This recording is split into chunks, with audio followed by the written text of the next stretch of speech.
3 o'clock. It's time to get things started here on the Postgame show. I'm Elijah Campbell, no Jay Phillips. Today we got a lot to get into because last night in the NFL draft started chalky and then it got a little weird towards pick 8. And then we had a lot of local fun at the end of the first round with Xavier Legette coming off the board to the Carolina Panthers, who did something wild and unpredictable, which is that they were, for once, proactive, the Carolina Panthers, in terms of acquiring some talent. They traded into the first round to get Xavier Legette. The Bills traded out of the first round. A whole lot happened. There was a whole lot to get into last night, and almost picking a place to start is really the hard thing, is the task right now, right? Where do you start when talking about last night's draft? Caleb Williams went number 1, no surprise, followed by Jaden Daniels, Drake May, no surprise. Marvin Harrison Jr. to the Cardinals at 4, no surprise. Joe Alt to the Chargers, slightly surprising, crushing if you're the Tennessee Titans, because I know they had a lot of eggs in that basket for him to fall to 7 for them to take him. So they settled for J.C. Latham at 7 instead. The Giants decided they don't need to upgrade from Daniel Jones. They like who they got, so they went with Malik Neighbors. Good luck to Malik Neighbors. I hope you catch some passes that are thrown into your general direction, if they can be. And then things got weird at number 8. Look, this is going to be, it's the headline of the entire first round because it was the surprise of the entire first round. And that's that the Atlanta Falcons took Michael Penix Jr., which, on the surface, if you didn't have a quarterback, if you're a team like the Las Vegas Raiders and you had, your quarterback room looks like Gardner Minshew and Aiden O'Connell, that's the perfect guy for you. Perfect one. If you're the Denver Broncos and your quarterback room consists of Zach Wilson and Jarrett Stidham and Ben DiNucci, Michael Penix Jr. could be your guy. Because Michael Penix Jr. had a really good college career despite all the injuries, everything. It's not that a Michael Penix Jr. issue, okay? This isn't like the Raiders, a decade or so ago drafting Darius Hayward-Bay 7th overall because they liked how fast he ran at the combine when he was in his undies. This isn't that. Because Darius Hayward-Bay couldn't catch the football, and if you're going to be a good wide receiver, you should probably be able to catch the football a little bit. Michael Penix Jr. is good. The issue here is that the Atlanta Falcons front office, and I'm not going to put this past them, they may or may not have forgotten that they signed Kirk Cousins over the offseason. And they didn't just sign Kirk Cousins, too. It's not like, we were bringing this guy along. They're investing about $100 million guaranteed. $100 million guaranteed to Kirk Cousins for at least 3 years, and that 4th year is optional. That's a lot of money. And towards the end of that contract, he's going to take up almost 20% of your salary cap. This is a quarterback in his mid-30s, granted a good one, and you're expecting him to start right away. You don't sign Kirk Cousins to that kind of money if you're not going to expect him to drop back to pass and sling the rock all over the place because of all the weapons they've invested in the last few years. Your Kyle Pitts, Drake London, Bijan Robinson. They've got a good core of receivers, a good running back. They already signed a quarterback in the offseason. You could maybe, there's some roster weaknesses too. Can't remember the last time the Falcons had a really good edge rusher. Can't. Not off the top of my head. You could use an edge rusher. And you could have picked one at pick 8 with Dallas Turner. Or Latu from UCLA, who the Colts ended up taking. That would have fulfilled a need. That would have helped you out a little bit. But nope. They took a quarterback. Here's a little bit of a breakdown of the Cousins deal, too. He's obviously, so Penix probably won't start this year or next year, the year after. And that cap hit goes from $25 million this year for Cousins to $40 million to $57.5 million. By the time that Kirk Cousins is done with a 3rd year in Atlanta, which is when the option ends, right? Michael Penix will be 27 years old and will be almost have used his entire rookie contract. Here's why rookie contracts in the NFL are a big deal at quarterback. Because you have a salary cap, and you got to pay everybody. If you want to have a good team to win a Super Bowl, you have to have a lot of really great players around you. The most expensive position in the open market is a quarterback. Just ask the Kansas City Chiefs right now. They couldn't pay Tyreek Hill because they knew they were going to have to pay Patrick Mahomes more money than God over the next few years. Couldn't afford to keep him, so you had to trade him. They're going to have to cut ties with a lot of these good defensive players they have in the next couple of years because they're not going to be able to keep them because they're paying Patrick Mahomes so much money, and rightfully so because he's Patrick Mahomes. So when you get a good quarterback on a rookie deal, that allows you so much flexibility across the board to obtain more great wide receivers, to obtain maybe great offensive linemen, beef up on the defensive line, be able to add somebody in the secondary. There's so much you could do in terms of your cap flexibility. If you have a quarterback that's really productive, that's going to win you games on a rookie deal, the dream situation is to be what the Cincinnati Bengals have been the last few years, where Joe Burrow was on a rookie deal, and you're able to draft a lot of young, incredibly talented receivers like Jamar Chase and T. Higgins, and be able to have that cap flexibility to obtain veteran defensive players like Trey Hendrickson. And those guys help you out big time. The Cincinnati Bengals, because of that, were able to open up a Super Bowl window. And they've used it so far to go to a Super Bowl. Whether or not they go back remains to be seen. But the more the years go by, the more that window's going to close. The Buffalo Bills are in a position right now where now the contract for Josh Allen is going to start kicking in. And they're going to have to start paying him a lot of money. And you saw what they had to do this offseason. That's release a ton of veteran defensive talent. That is get rid of Stephon Diggs. So now the Bills are going to have to figure out how to play cap roulette with the limited space they have, because Josh Allen is no longer on that rookie deal, and because he's an all-pro caliber quarterback, you got to pay him like an all-pro caliber quarterback. But the luxury's not going to be there when Michael Penix Jr. has maybe one more year on his contract by the time you're done with Kirk Cousins. If you're done with Kirk Cousins, let's just assume you cut ties with Kirk Cousins after 3 years and you invest all that money and then have to eat the dead cap hit of over $50 million, which is what they would have to do if they don't bring him back for the fourth year. Then you get about 1 year for Michael Penix Jr. on a rookie deal, when you really don't know if he's going to be that good because he hadn't gotten to play the 3 previous years.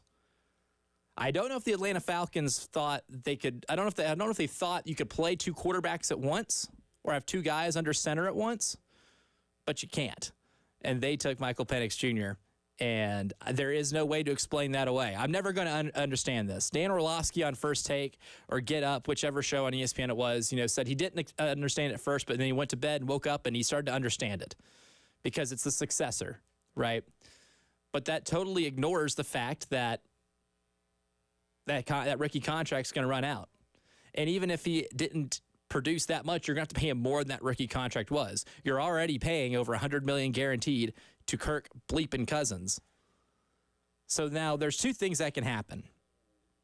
In either scenario here, whether you end up committing to Michael Penix Jr. in the near future and cutting ties with Kirk Cousins, or Kirk Cousins produces, which is what he's done in Minnesota, and at least gets you to a playoff, maybe wins you a division, and you decide to stick with him for all 4 years of the contract.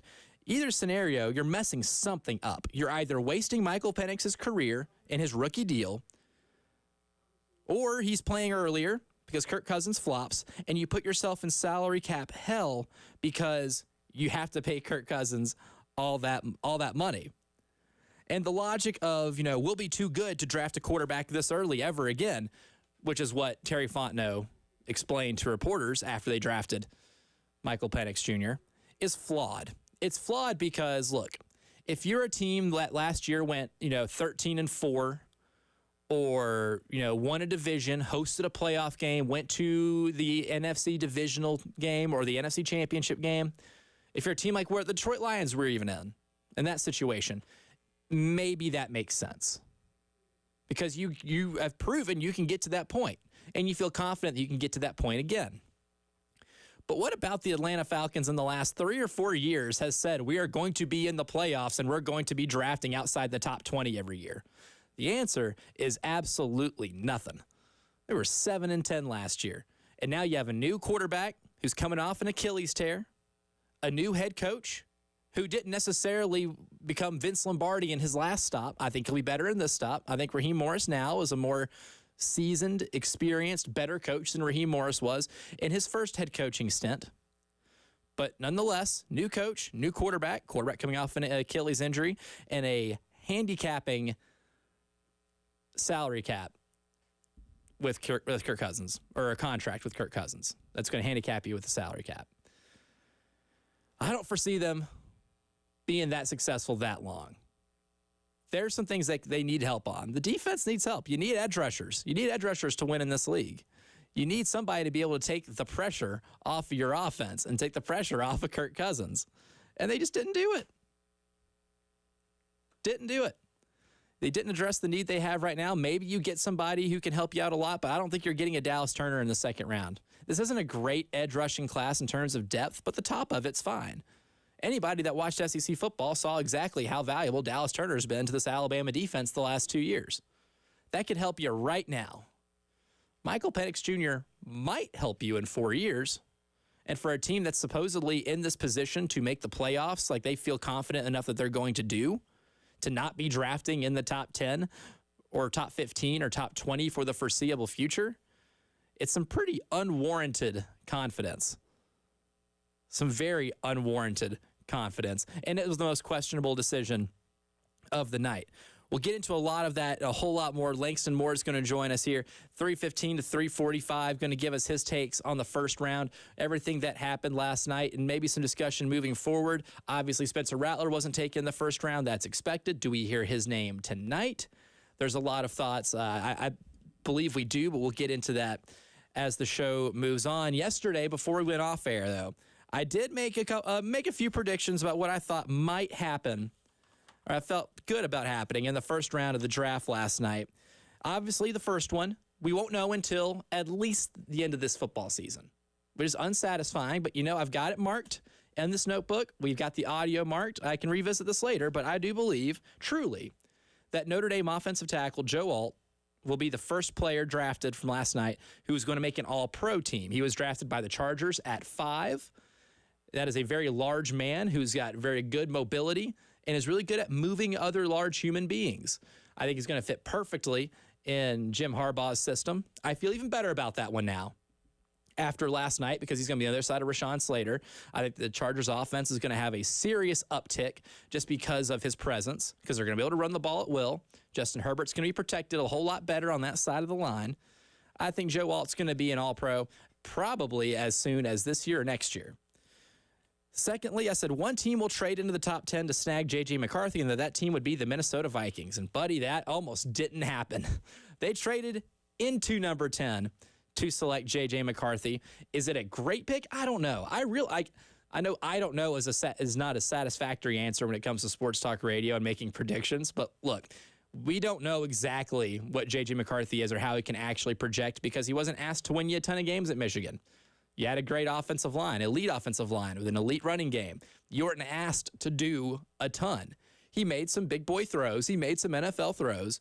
But I don't think anybody truly knows exactly how well this is going to be or how good he's going to be at the next level. But what I can tell you is he's got as good an offensive supporting cast as any rookie in this class so far.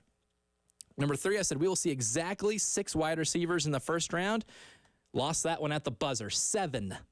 And because the San Francisco 49ers shocked the world, took Ricky Pearsall in the first round, even though I thought he would probably be available in rounds 2 and 3. They took him. The Panthers take Xavier Legette. We have 7 wide receivers taken in the first round. Number 4, I said Xavier Legette will be a Carolina Panther at 33 and just miss out on the first round. Well, I'm giving myself half credit there because he is a Carolina Panther, and the Panthers were not going to let Xavier Legette exit the NFL draft without him being in a Panthers uniform. That happened, but they just traded up 1 pick ahead to do it in the first round. So instead of him being taken at 33, they took him at 32. And then lastly, the big whiff of the night, I thought the Jets would take Brock Bowers at 10. Maybe a little foolish that they didn't, but they did take Olu Fashanu from Penn State, offensive tackle, who is one of the better offensive tackles in a very good tackle draft. We'll see exactly how that does for the Jets, but I thought they missed out on a big opportunity to give Aaron Rodgers an extra needed weapon. Former Gamecock defensive lineman and NFLer himself, Langston Moore, joins on the other side to talk about everything from last night's draft and the ensuing rounds happening tonight and tomorrow. All that as the postgame show continues.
Round one of the NFL draft is in the books. From Detroit, a city that our next guest is very familiar with, as he got to play there for a little bit. And I thought they showed out pretty well. Our man Langston Moore, former NFL defensive lineman and Gamecock defensive lineman, joins us now. Langston, appreciate you joining me, man. And how do you think the city of Detroit did the NFL draft last night? Because they played it up pretty well, I thought. Yeah, they did it. I think they did it right. They had all the stars. Maybe Herman Moore or somebody like that was missing, but they brought the ultimate guy out there, Eminem, and they had the jokes going. So they played into the obvious boos that the commissioner was going to get, but I think they did it well. I think something quoted like over 275,000. I tell people all the time, Detroit's the best sports town I've ever been in. Maybe excluding Columbia a little bit, and the only thing that's missing is the Detroit Lions winning, but they're doing their part right now. These Detroit Lions are doing it. That's right. They're doing their part a little bit. I thought they had a pretty good draft last night. They were able to get Terry and Arnold, and like that addresses a need a little bit. I thought they did pretty well on that front too. That was a good get for them that late in the draft. Yeah, and then the biggest thing is that they stuck it at Green Bay. They jumped right in front of them right before the draft pick and got a guy that they obviously have a need for as well because they still need cornerbacks, safety help, and they need to get some defensive end help. But Detroit did a very shrewd move and I think, won across the board on that deal. Oh, yeah, I think so, too. And that's, when talking about, like, drafting for need and maybe who the best player on your board is, that's always a fun discussion to have because obviously not every draft is the same. And, 1 year you can have the best player on your board be available, but it won't fill a need, but the player's so good you can't ignore it, right? But when the Atlanta Falcons took Michael Penix Jr., 8th overall, despite signing Kirk Cousins to a deal, that's going to guarantee Cousins $100 million over the next 4 years, how big of a surprise was that to you, and did it make any sense to you? Because it certainly didn't make a ton of sense to me. Well, it was eyebrow raising for sure. Well, look here. Let me just break it down like this. The quarterback market is much like the housing market, right? There's only so many houses that are out there. A lot of them are inflated. On top of that, you're going to have to mortgage it. That is the contract that we have these quarterbacks on right now. When I was playing, the floor, the ceiling for a lot of these guys was like $25 million. Now the floor is $40 million, $50 million for somebody like a Kirk Cousins. So getting that guaranteed money, they probably spread it over 3 years. So you're thinking majority, I'm paying Kirk Cousins top of the market money to do what he needs to do. We feel like we're just a quarterback part away from winning the NFC South. It's really just a 3-team race with Baker Mayfield as one of the quarterbacks. So it feels like, man, we should be able, the Atlanta Falcons, we should be able with Kirk Cousins, with this deal at that price. That's probably fair. But there is the Achilles deal. So you want to obviously have a backup, a solid backup. We figured out a way to win some games with what's the kid from Cincinnati? Not Rattler, but Riddler. Ritter, yeah. Damn, they figured out a way to win some games with that. And again, I mean, no knock on that kid, but he will never be a starter in the NFL again. He will be a backup, but, if he is a starter, so that's a terrible answer to the question, whoever put him in there for that. So it all goes back to the Atlanta Falcons having a little reverberation from losing Matt Ryan. They lost him, and they were scrambling for quarterbacks for maybe a year, 2 years still, maybe up to this point. And now, so that's why they said, if we have a choice at number 8, there isn't a top 10 defensive player that's worthy of this. We don't want to trade back because this is going to start. Look here, J.J. McCartney needs to send Michael Penix and his agent a whole bunch of money, a nice little bouquet of something, because that started the trigger for that quarterback run. Maybe Bo Nix, too. Everybody was talking about Bo Nix was already, regardless of what was going to happen, he was going to go out there with Sean Payton. I guarantee you, if there were a couple more options, J.J. McCartney might have been that dude. But anyways, back to Michael Penix. That was the best available dude. So they had to battle the trade misnomer.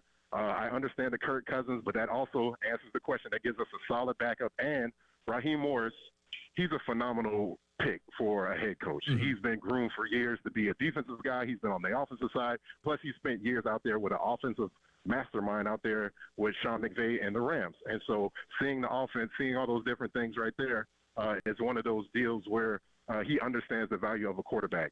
Earlier in this draft process, the entire staff and the entire front office of the Atlanta Falcons flew all the way out there to Washington. They didn't even meet with Michael Penix. They just all watched from afar or close or however you want to do it. They moved like the mob. They got on the plane, got on that Home Depot plane and came right back.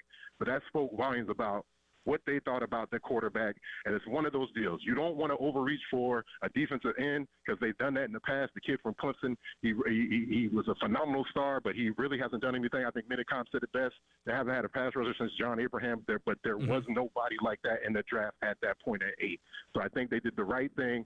As crazy as it sounds, it feels like I got the guy with all the strings and all those different things going on the whiteboard right here. But ultimately, I think that was probably the best pick for them at that value right there, with all the things that's going on with the market, the trades, all of that. Yeah, I just really like Dallas Turner from Alabama. I thought that might be able to help him out, maybe more so right away, but because... Well, here's the thing. There's going to be so much value in this second round right here, and then we're going to start to see this run, because I thought the run of wide receivers was late, and obviously we start to see, like, Worthy, Pascal, somebody, I mean, God bless him, but, I mean, there's no way. There's going to be a run on wide receiver starting here and defensive players starting here in a couple of hours, because obviously all the offensive players pushed everything down, and there was a slew of offensive linemen that went out there and got some money. So I think that's why, like you said, there was a lot of guys. I think a lot of those teams that maybe would have had them at the first round grade, we can get them at this middle to late second round stuff. Yeah, that's where I think the Vikings really won, man, because they were able to get Dallas Turner, who maybe a lot of people might have projected as a top 10 pick, who I thought was, I like the Laiatu kid from UCLA. I liked him a lot. I liked Turner more. Maybe it's an SEC bias thing, but I mean, the Vikings were able to get him at 17, and that feels like some immense value. But you're right, because of the run on just offensive players, and we shattered the record. I think, but the record before this for the first defensive player was taken was in 2021 with 8 when J.C. Horn was taken by Carolina. I think that was the record before this, and we almost doubled that last night. We almost got to pick 16 before a defensive player was chosen. What do you think that says about either like this draft class or maybe the state of the NFL in terms of how they're just valuing certain positions? Value in certain positions, because, again, points are still being scored. They're being scored at a multitude of different ways. Wide receivers, we're seeing different things with that. But also figuring out, different ways that there's not a lot of off-ball linebackers. There's a lot of space. Even when you look at the dynamics of how the offensive linemen are being drafted. I mean, there's guys, 6'8", lacrosse players, basketball guys, just tremendous athletes, long physical specimens, still have, that kind of hog mentality, but everybody's a dancing bear. It used to just be one or two guys and everybody else was kind of heavy-footed or whatever. But no, they're all strong. They all can do splits and jump out of the pool and all of that. So I think that just speaks across the board about how much emphasis is being put on the offense. But again, you're also going to see this run on defensive players, these defensive tackles, these guys.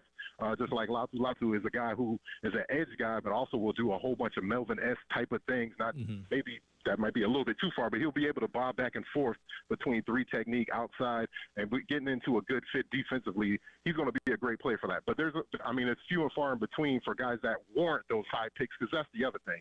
I mean, if I can grab value or maybe get 2 of those guys for the price of 1 later in third rounds, 2 and 3, because of everything getting pushed down, that doesn't mean that there's a knock on these players, but the teams will be able to say, hey, man, we had you at the high second round pick, but the reason we got you at the third, we still found a way to get you, blah, blah, blah. And they'll just use that to stoke the fire of a lot of these competitive guys. But there's still a ton of value in this draft, but amazing how much offensive guys went last night. Absolutely. And one of those offensive guys that's still on the board that can be taken either tonight or maybe tomorrow if he gets there, one, Spencer Rattler. On the other side, Langston and I will discuss maybe what the best fit for Spencer is going to be, where we might hear his name, as well as his thoughts on the Panthers being proactive for once, trading into the first round and getting Xavier Legette. I'll ask Langston about that and a ton more from the NFL draft as the postgame show continues.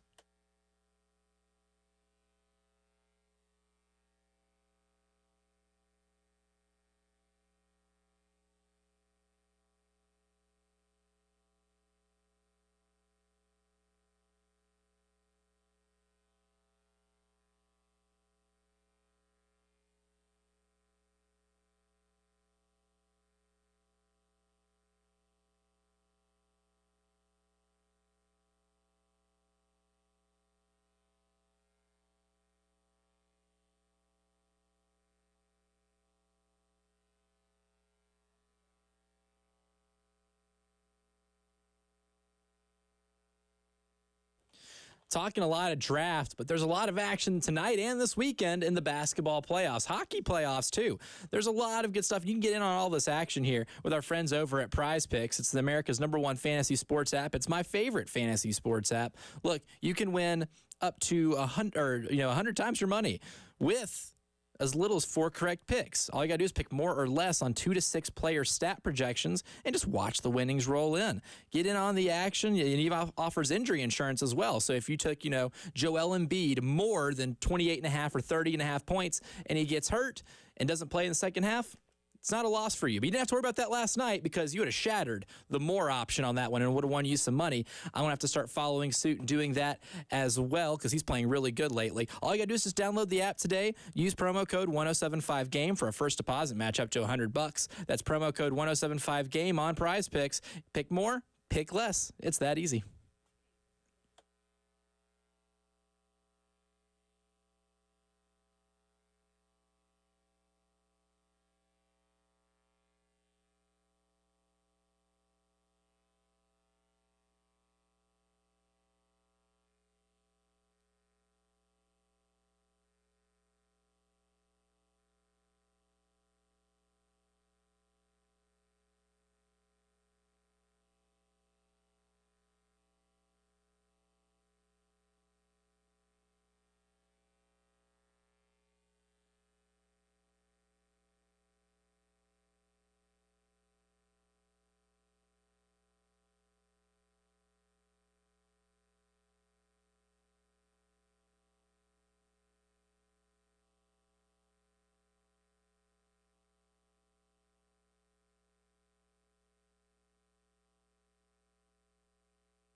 Continuing our discussion on the first round of the NFL draft, some twists and turns last night, and one of those twists and turns involved the Carolina Panthers trading into the first round, Reminder, they did not have a first-round pick because of that trade they made with the Bears last year to acquire Bryce Young.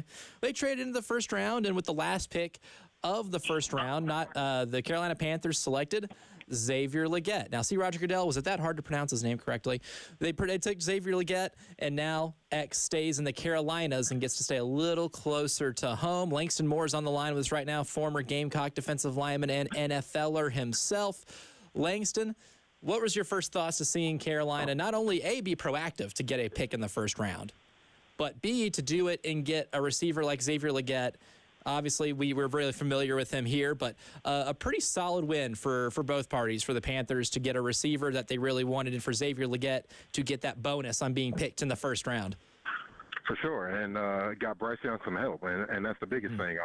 Xavier, he flies, he's 220, 4'3", at 220. Again, that's speed and mass, that's power. That, we've all seen it, but also the Carolina Panthers being really so close to proximity, there's local scouting that saw that as well. And just like everybody else, he had the first-round grade. This is not hometown bias. This was them going to find value. And like you said, Roger Goodell should have been able to, pronounce the name because, $70 million a year, I think that's what's reported. You should just be saying, the names of Langston Moore. Oh, well, that name will never be called.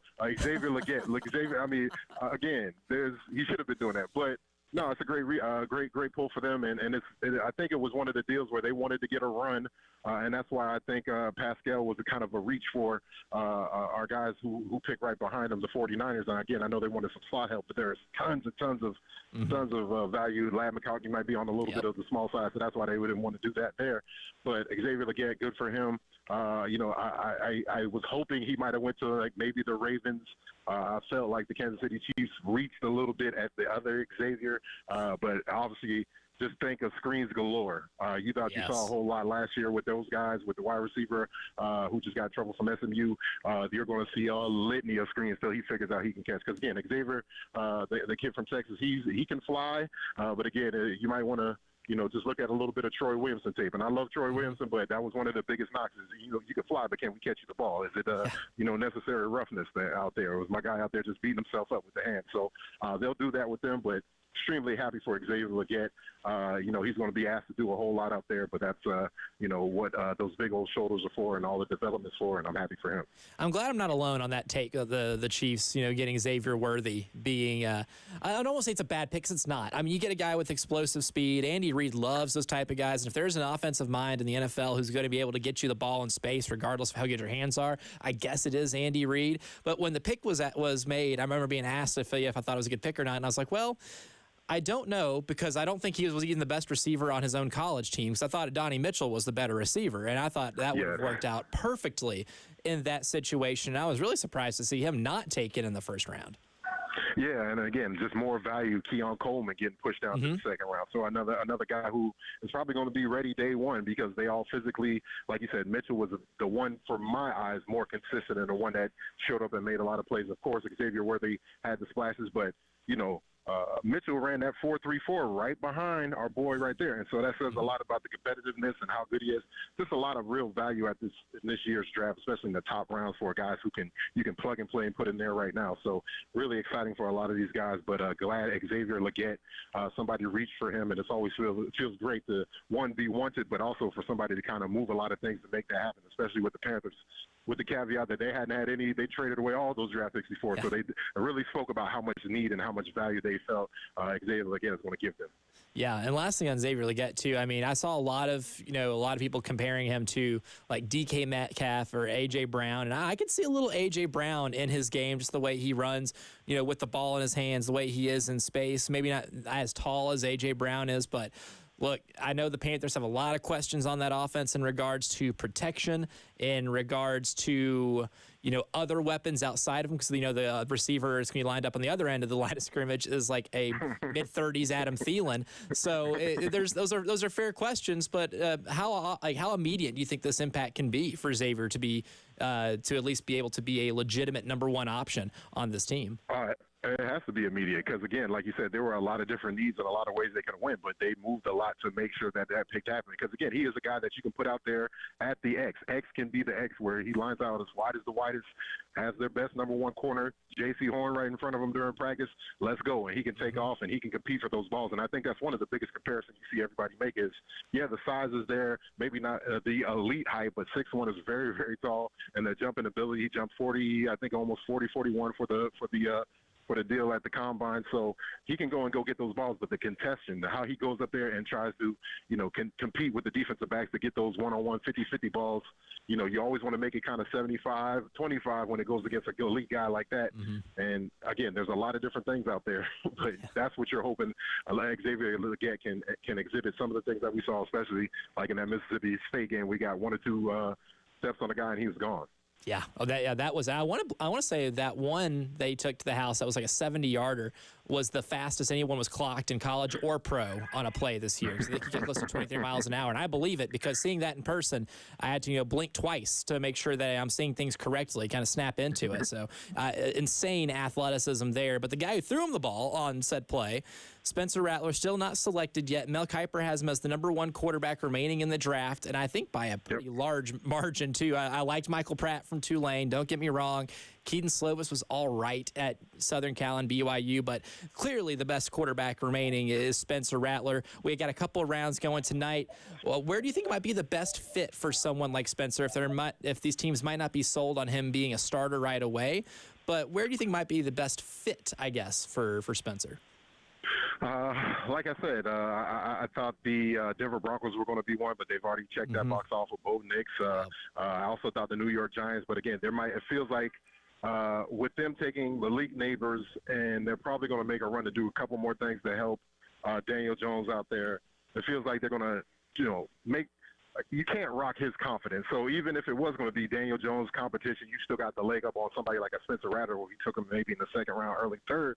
I don't know if Daniel Jones can handle that. He's already staring off into space and looking like somebody's behind the reporters when he's talking to the guys now. So imagine what it is with somebody like Spencer Rattler, who's supremely competitive and supremely talented in the same room competing. I don't know if they can handle that. I think the biggest thing is going to be the Los Angeles Raiders. They had plans to pull a quarterback. I think Penix was going to be their dude, and they took the best available player at that spot, number 13, which was Brock Bowers. That probably may have been the only other person I would have told the Atlanta Falcons to take if they weren't going to take a quarterback to try to take Kirk Cousins. But regardless, I think they got a nice little piece, and I think Spencer Rattler would be a nice fit out there with Marvin Lewis, that whole veteran-laden staff that Antonio Pierce has put together, and kind of feels like a Raider. We know how Spencer Rattler, smoking a cigar after the Clemson win, the Tennessee, just, maybe not a throat slit, deal, but he feels kind of like a swashbuckler. Like it would, Al Davis might be like, you know what, you're a little short, but I think we can do something with that. And I think that feeds right into that. And so that'll be a great space for him to go into. Like I said, a nice veteran-laden coaching staff, so they'll take their time with him, put a lot of pieces. There are a lot of pieces out there. Culture is strong out there. Might be a good fit for him to be in Las Vegas now. Yeah, you read my mind, man, because I was thinking, man, they still don't have a really great quarterback room. They were reportedly one of the teams that was trying to desperately trade into the top 10 to get Michael Penix Jr. And look, if you still want to draft a quarterback, clearly this is he's the guy to take, and he'll be available in these second, third rounds now that the run on quarterbacks has ended. But Langston, thanks for joining me, man, at Remove the Chains on Twitter. Langston Moore, Button Gut Podcast, Athletes and Artists, the Just a Chicken series. And you can see him at a school near you. Glad the travels back home were safe. And you got anything fun going on this weekend? No, man. Well, it is prom season. My daughter's high school team, they lost 2 out of 3 to the number 3 team in the state of Texas for softball. So, there were a lot of tears last night, but wipe those tears. We got to put this foundation on this prom night, which means I'm taking pictures and holding stuff all day. That's all I mean. Move over here. Take a picture. So now we got to add photographer into that bio as well, and into the built-in bio as well. Now photographer, Langston Moore. Good stuff. Langston, thanks for joining me, man. Looking forward to talking to you down the road. And now that we're starting to inch, I guess, a little closer to talking season as the preseason gets closer. Absolutely, man. I can't wait. Good stuff. Langston Moore, as always, appreciate him coming on with me. And, we talked about the Panthers, and we gave them their props because they were proactive. They got in the first round, and they got their guy. But you know what? Sometimes David Tepper is going to do David Tepper things. And yesterday, David Tepper did a very David Tepper thing. I'll tell you what it is as the hour number 1 of the postgame show concludes.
Keep it locked in here on 107.5 The Game. Tonight, South Carolina and Kentucky start their 3-game weekend series, 6:45 pregame. First pitch will be at 7 o'clock. Derek Scott and Stuart Lake will be on the call, and Stuart Lake will be joining me at 4:30 here in this next hour to break down the Gamecocks heading into this series and maybe give his scouting report on this Kentucky baseball team that has seemingly overachieved going into this series and has played really beyond expectation this season. But I mentioned it before the break that David Tepper did a very David Tepper thing.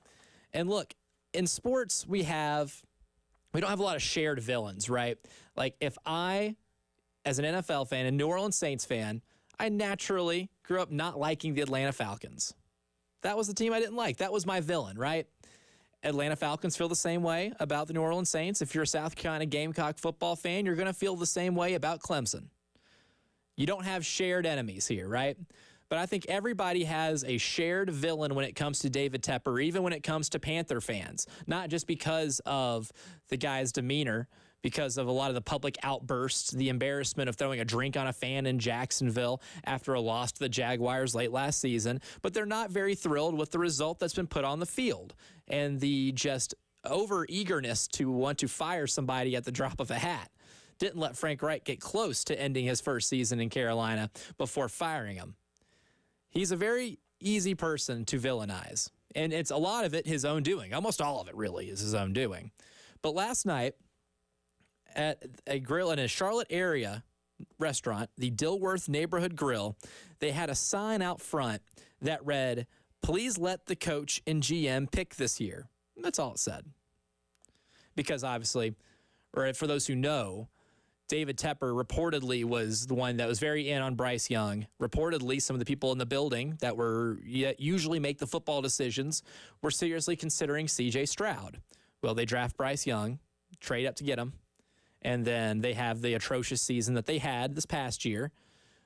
And now Coach Reich is out of a job, and things are looking really bad in Carolina right now. And C.J. Stroud was the rookie of the year and was a all-pro caliber quarterback his rookie season and took the Texans to not just the playoffs, but won them a division.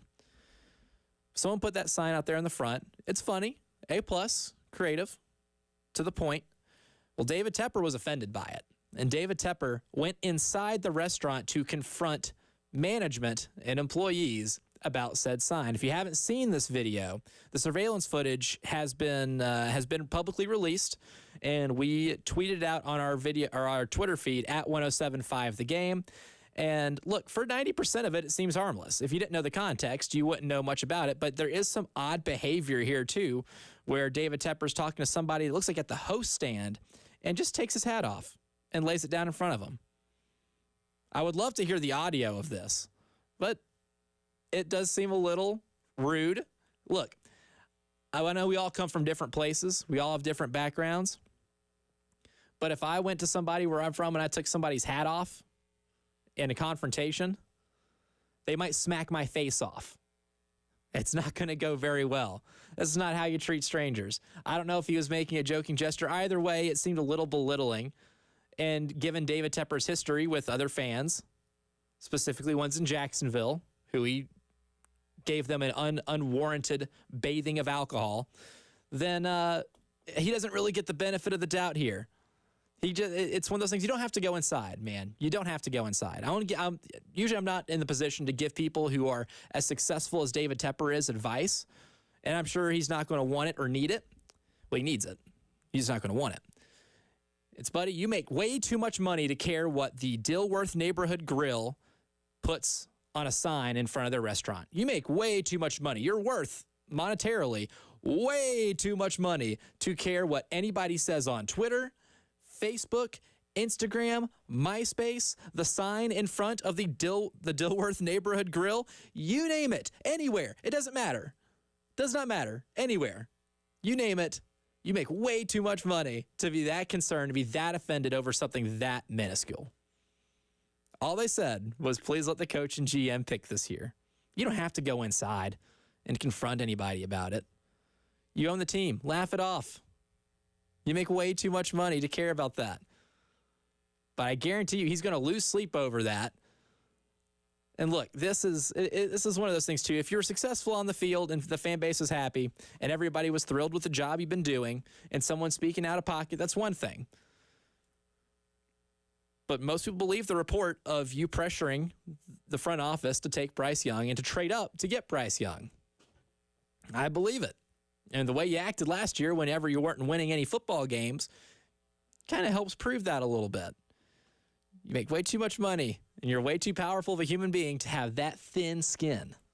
Because, look, all it's going to do is bring more attention to it. No one would have known that the Dilworth Neighborhood Grill, outside of a handful of people, put that sign up or put that on their, their front sign, no one would have known outside of the Charlotte area and the people that frequent the restaurant that would have been put there until you gave it attention. It's like the same way in Jacksonville. No one would have known that Jacksonville fans were heckling you in your luxury box if you didn't fuel the fire and give it attention. So David Tepper, to avoid doing more David Tepper type stuff, I would avoid not letting your anger get the best of you. And if you see a sign that regards you and the job you've done and the poor job you've done as the owner of the Carolina Panthers, just ignore it and stay out of the news. Hour number 1 in the books, hour number 2 coming up. Where's Spencer Rattler going to go? And what do we have to look forward to in this baseball series? Stuart Lake joins at 4:30. More as hour 2 is next.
One, two, 1, 2. From the WIS TV Traffic Center, look at an accident. Farrell Road at Killian Road, hard scrabble at Lee Road, 20 West at exit 55. That's going to be Highway 6, Lexington. Also 26 St. Andrews Road. This is eastbound heading in toward town.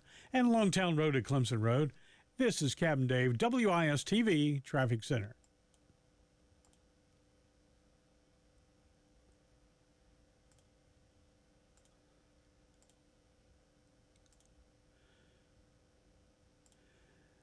A wreck at Longtown Road at Clemson Road. Also an accident at Hardscrabble and Lee Road. Farrell Road at Killian Road. A wreck there. Also another bang up. This one's going to be 20 westbound at number 6 in Lexington. Exit 55. 26 eastbound. They'll be heading in toward town. St. Andrews Road. Malfunction Junction. An accident there. This is Captain Dave. WIS TV Traffic Center.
Hour number 2 of the postgame show starts now. I'm Elijah Campbell. Thank you for joining me. Jay Phillips out for one more day. He'll be back with us on Monday. It'll be a full week since we've had a full show. Feels kind of weird. He was without me the first 2 days. I'm without him the last 3. We'll finally be reunited starting next Monday. We will have the postgame show with Jay Phillips and Elijah Campbell in totality back on Monday. And I'm very excited to hear what Jay had to say about, or what his thoughts are about the Panthers taking Xavier Legette, trading into the first round to get Xavier Legette. And then by that time, too, we'll know exactly where Spencer Rattler's going to be. Now, Jay's a big Broncos fan. And in the week leading up to the draft, I kind of hypothesized that the Broncos would be a good landing spot for him. That the Broncos would be a team that will be in need of a quarterback, but maybe wouldn't value Bo Nix or Michael Penix enough to take them in the top 12. Certainly wrong there, and I was certainly surprised to hear that the Broncos took Bo Nix. Look, I like Bo Nix. I think he's a solid quarterback. I think he was put in a really good position whenever he got to Oregon to be able to essentially play point guard with a lot of quick hitters, a lot of short passes, not being asked to throw anybody open because they're always being schemed open seemingly because they're loaded with weapons last year, that Oregon team was. And he did a good job of getting it to him and not making a ton of mistakes. So that made him a solid NFL prospect. But I don't think there's that much of a difference, really, in terms of ceiling between Bo Nix and Spencer Rattler. So that leaves the Broncos off the board.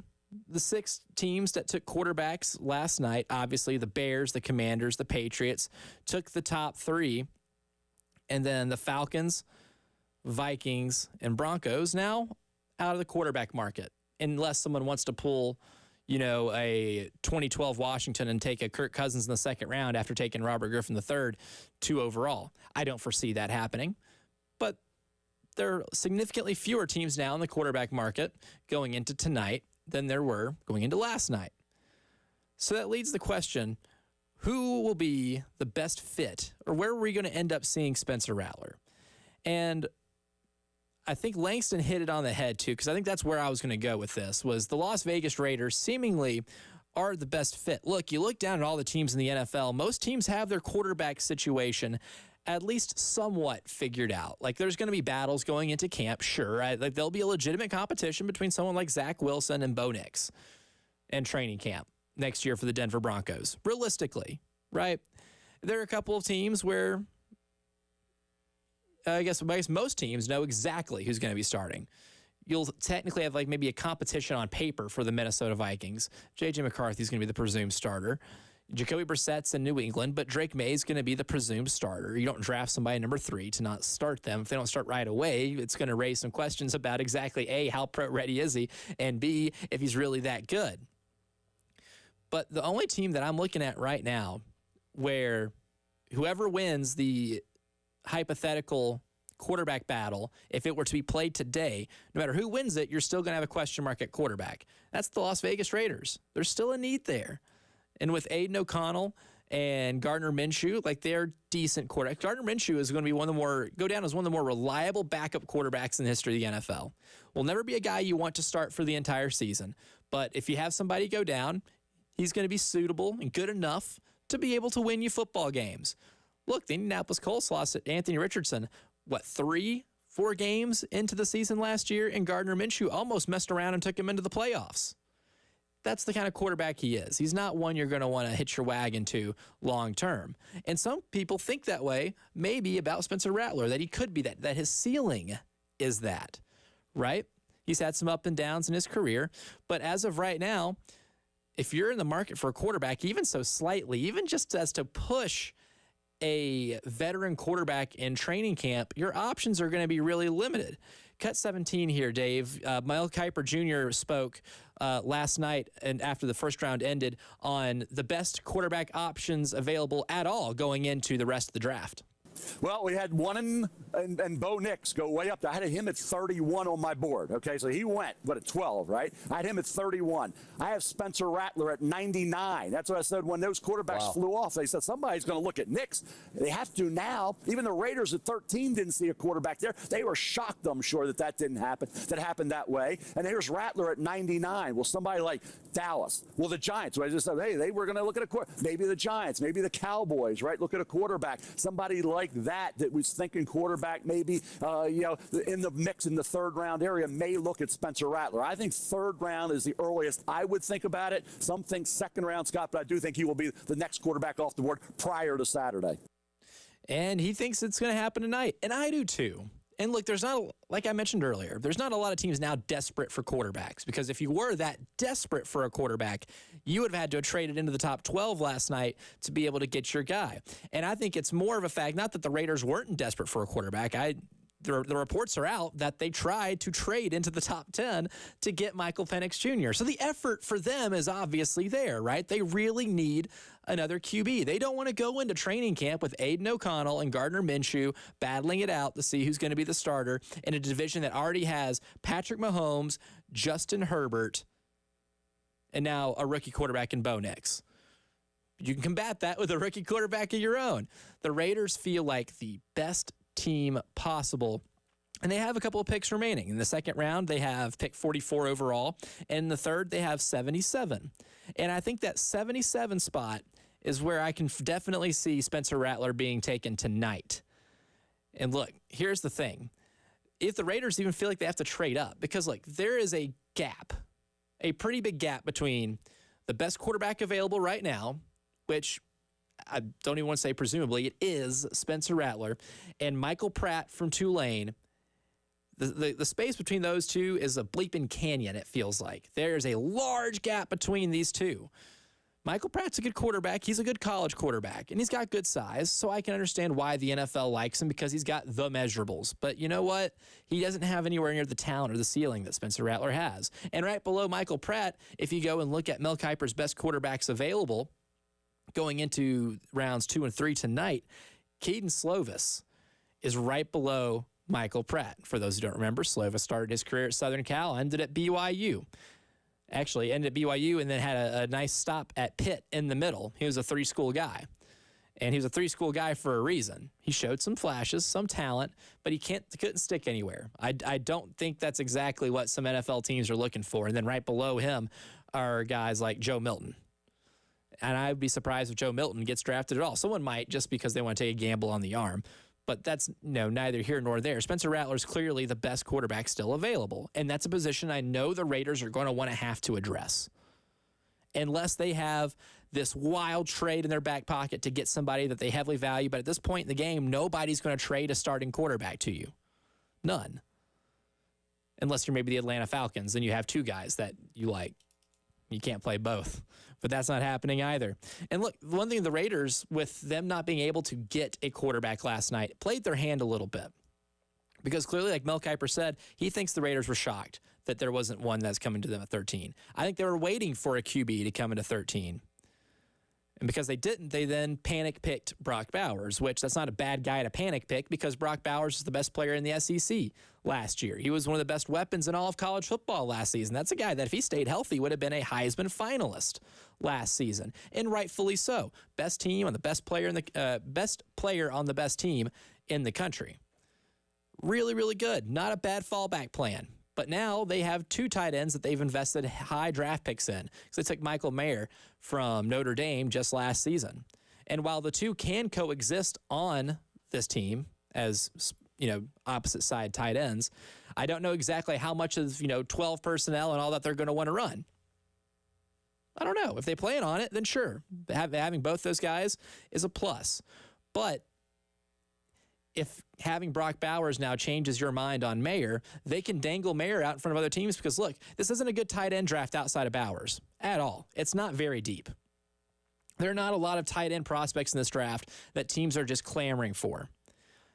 Michael Mayer, if he was a year younger and was in this year's draft instead of last year's draft, would be the clear number 2 tight end in this year's NFL draft.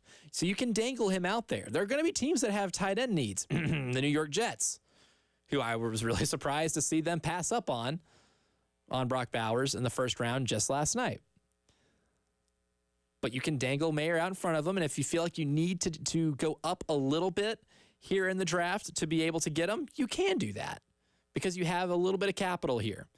But the Raiders not only seem like the logical place for him to go or a team to take him, but it would be a decent fit because you have a solid roster, right? Zamir White at running back from Georgia doesn't have a lot of tread on the tires.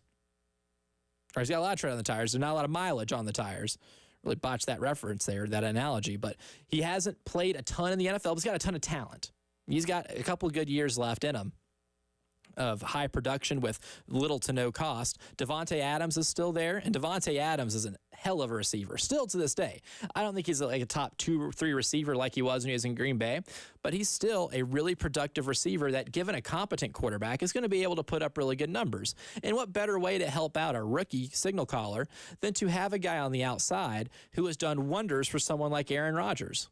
And it's not just that he's got great hands and good speed and that's it. He's a great route runner. He's a route technician, widely known across the league as one of the elite route runners in the NFL. And one of those guys who can just get themselves open against anybody, almost being cornerback proof, right? To be able to have Spencer Rattler to throw to that guy would be a huge benefit to him and is going to help him out immediately. So being proactive might be something the Raiders might have to do in terms of trading up. But as of right now, it really does feel like round 3, 77, is going to be the spot for Rattler. I don't think the Raiders are going to try to attack the quarterback position in the second round. But again, all this is going to be based off intel. If they're being told by other GMs that, look, they're going to want Rattler because they missed out on their quarterback in the first round, then they're going to have to be proactive and trade up. I don't think that's going to be the case, but you never know. As of now, Dane Brugler from The Athletic has his mock draft, his day 2 mock, which takes into account everything that happened last night and tries to project what happens tonight in rounds 2 and 3. And only one quarterback in that mock draft was taken. And you guessed it, that would be Spencer Rattler. But he has him going a whole lot later, 99, to the Los Angeles Rams towards the tail end of the 3rd round. So we'll see exactly if that happens. I think that's the second to last pick of the night, actually, would be that pick to the Rams. And look, the Rams might be in the market for it. Like, who knows? You still have Matthew Stafford. This could be a successor to Matthew Stafford. And maybe you can push Matthew Stafford a little bit. The same reason they drafted Stetson Bennett last year was to maybe have a solid backup option. It could be the Rams. I think the Raiders make the most sense. And I think the Raiders would be more likely and more desperate for a quarterback at this certain time than the Rams do. But if he does fall to 99, I can kind of see the vision there with Dane Brugler that the Rams probably wouldn't want to pass it up. So there are a lot of options for Spencer Rattler tonight. And honestly, his best chance to start right away was if he gets to go to Las Vegas. Big baseball series over at Founders Park. If you keep listening throughout the show, we have a chance to give away tickets later on. So just keep listening in for that. But we got a big series breakdown. The Gamecocks have a top 10 opponent in Kentucky coming in tonight, a team that's top 3 in the RPI. We'll break down the matchup a little bit and hear what Mark Kingston had to say in terms of injury updates and his personal thoughts on this Kentucky baseball team going into this series as the postgame show rolls on.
Go to 1075thegame.com and register for the Palmetto Citizens Federal Credit Union Grand Slam giveaway. Every game, $25 is added to the pot. And if a Gamecocks hitter rips a Grand Slam homer, you can win all the cash in the pot.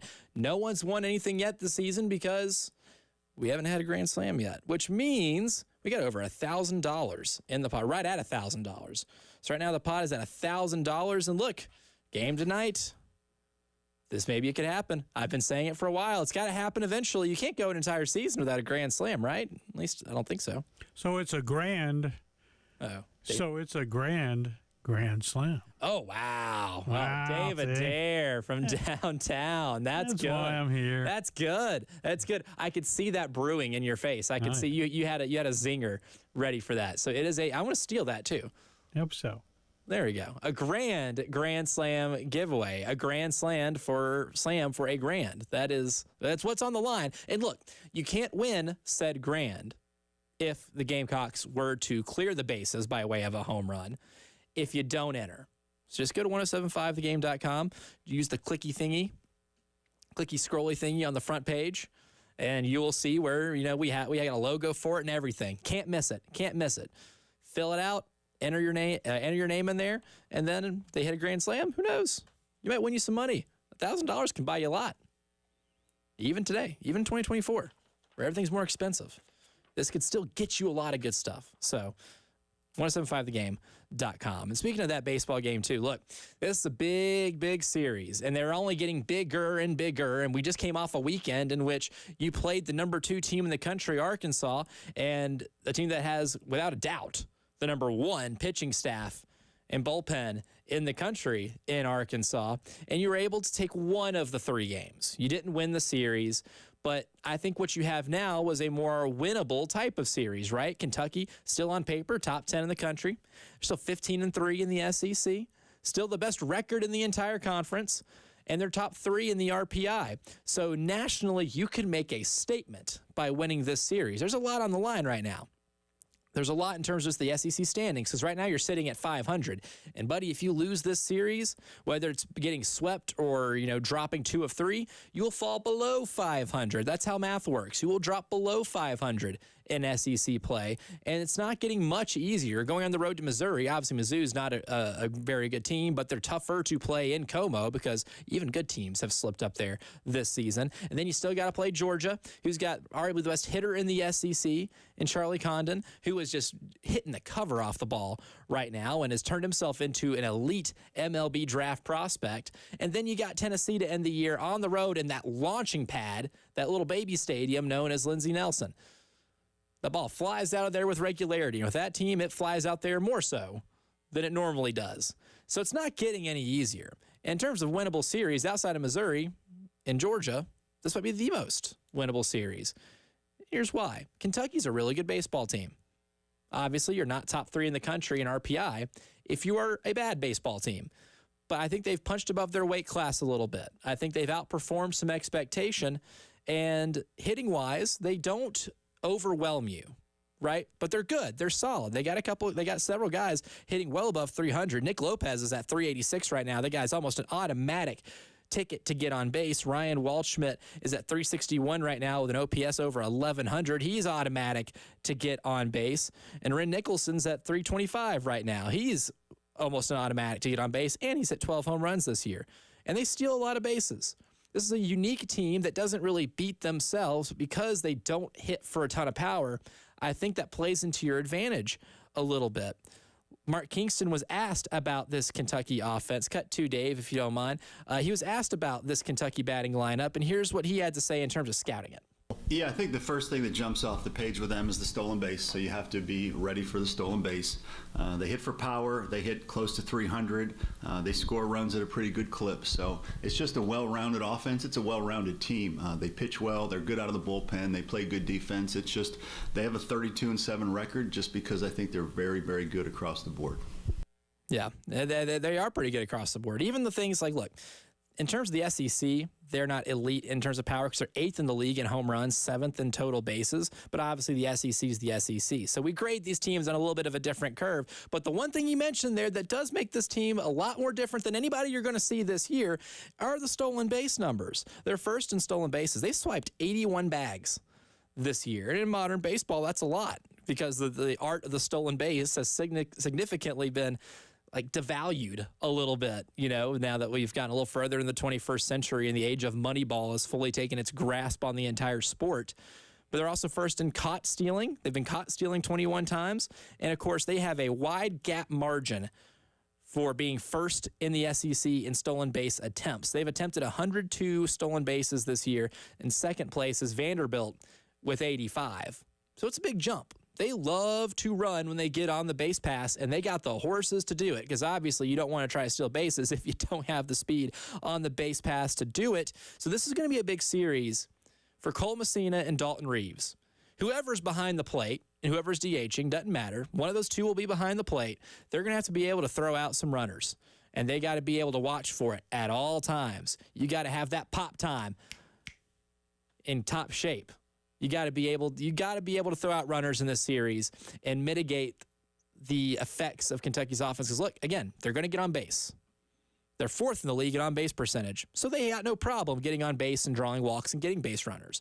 They got no problem trying to make the risk of stealing a bag to get a little closer to home and get into scoring position. But the one thing you can control once they are on base is the ability to throw them out. I think Cole Messina is pretty good at doing that. Dalton Reeves will have to show that he is too. And Mark Kingston was also asked, this will be cut 3, Dave, on how they can minimize the base stealing for Kentucky.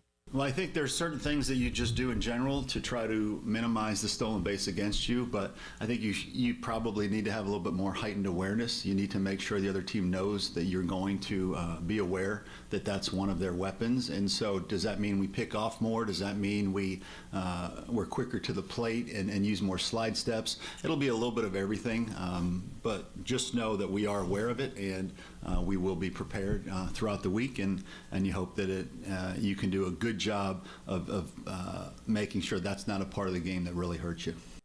And that's the thing too. You mentioned maybe more pickoff attempts. Look, you haven't had to worry about it a ton this year. Again, the second place team in terms of attempts for stolen bases is Vanderbilt, and it's been a long time since you had to face them. You haven't seen a team that likes to steal as much as Kentucky does, and they're certainly going to do it. It's not going to be a secret.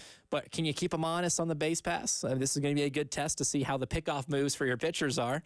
It's not been a huge part of the game this year, but it's going to have to be this series. And even as a neutral, if you're a neutral observer watching this game tonight and the 2 this weekend, it's going to be fascinating to see exactly what type of impact that has on the game. This is a very winnable series. I'll say it again. I know Kentucky's top 10, and I know that they've got an incredible record. But look, they haven't played a ton of elite competition on the road. Their record versus teams that are over 500 in SEC play, or at 500 or over 500 in SEC play, is 4-2. Solid. But those 2 series are Georgia and Tennessee. Swept Georgia, dropped 2 of 3 to Tennessee, and both of those series were at home. So they have yet to play a team in conference play that is at 500 or above on the road. This is their first time. So this is going to be one of the more best combinations, I guess, of hostile environment. If you can make it a hostile environment, that's the onus on the crowd. You got to make it a hostile environment, make it a good place to play for South Carolina, make it a hostile environment, and combine it with a top 20 baseball team like the Gamecocks are, and maybe Kentucky doesn't look like they have a lot of times this year. Their only road SEC series so far this season have been to Auburn, Ole Miss, Missouri. Only 3 teams, and 2 of those 3, I think the general consensus is that they're the worst teams in the SEC. And Ole Miss started off pretty good in league play and has kind of tapered off a little bit, still flirting with the top 25, but they're really not in the upper echelon in terms of SEC teams that are highly ranked in the RPI. So that's really where that separation is. This is easily the best team that they've had to play on the road this season. They play a lot of road games, and technically speaking, Kentucky is 13-2 on the road. But this will be the best team they've played on the road this season. You got to be able to make it hard for them. That's what gives me a little bit more of a better feeling that this is a lot more of a winnable series than it looks on paper. Stuart Lake is the color analyst for the radio broadcast. He'll be in the booth with Derek Scott tonight for Game 1 of this series. He's going to join us next. We're going to break down this Kentucky hitting lineup, what makes it so unique, and what South Carolina can do to be able to pull off a really big series win this weekend as the postgame show rolls on.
All right, several problems on the roads. First of all, if you're coming into town, an earlier wreck on I-26 eastbound heading in Malfunction Junction, St. Andrews Road. It's more or less cleared up now, but traffic's only moving at 11 miles an hour, and once again, that is inbound.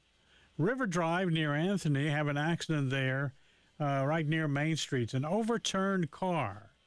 In a wreck also, North Royal Tower at Woodrow Street, right there in Irmo. Heavily traveled area. Garner's Terrace at 321, a wreck there as well this afternoon. Be careful. Captain Dave, WIS-TV Traffic Center.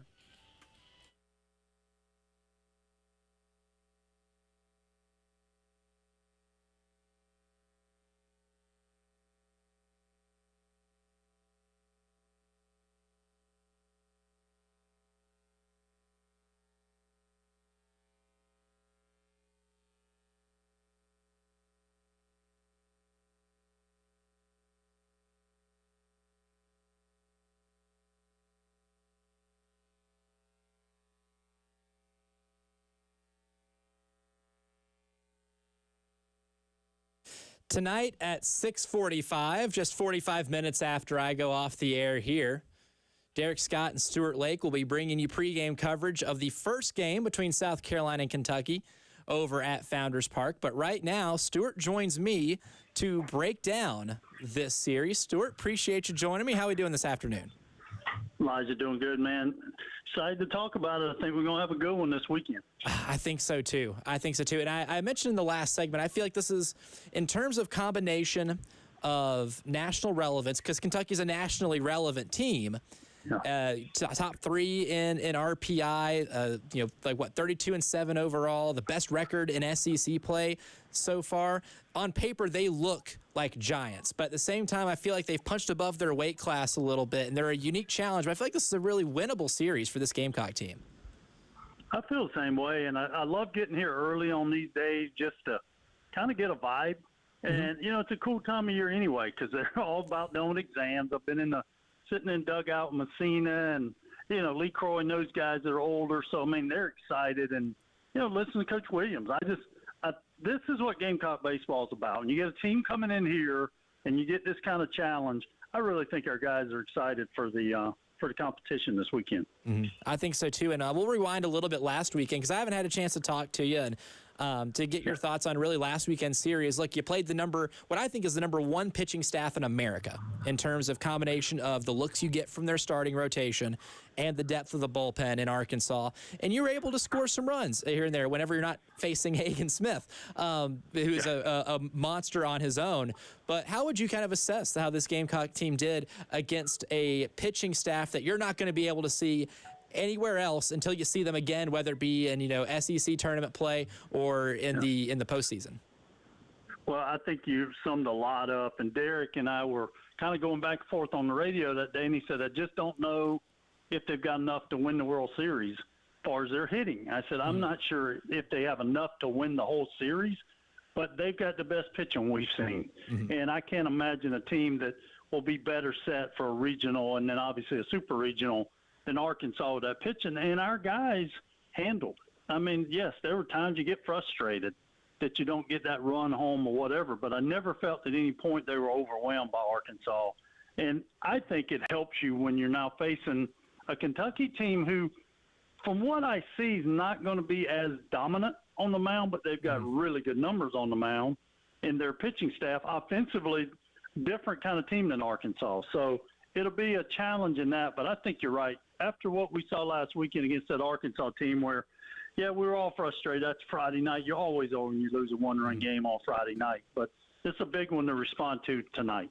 It is. And what makes Kentucky so unique, too, you look at just where they rank, and whether it be hitting or pitching in the SEC, you don't see a lot of things that really pop out or like, oh, wow, they're first in this or they're top three in this statistical category. They're steady in a lot of things, but the things that they do kind of lead the SEC in outside of stolen bases are things like not striking out, are things like, drawing walks. They don't beat themselves a ton. I think that's kind of how you get to be 15-3 in a league like the SEC and punch above your weight class the way they have. But when you look up and down this Kentucky order right now, what do you see are some really big strengths that they do, or maybe some challenges they're going to be able to provide, because they don't look exceptional, but they seem to be one of the more solid teams in the league that just don't beat themselves. Well, I agree. And Coach Williams, I've known Matt Williams since he was young, and I always say something and he'll laugh. I said, the key is just don't let him get on base. And he was like, well, thanks, Coach Lake. Because this team, and what I mean by that, he let me go on to explain, this team kind of creates its own momentum by doing some things. You said they don't strike out a lot. They've only struck out looking 33 times in league play. Wow. The average team has struck out in league play looking at least 47 times. You just start finding numbers. Listen to some of these, Elijah, that gets me.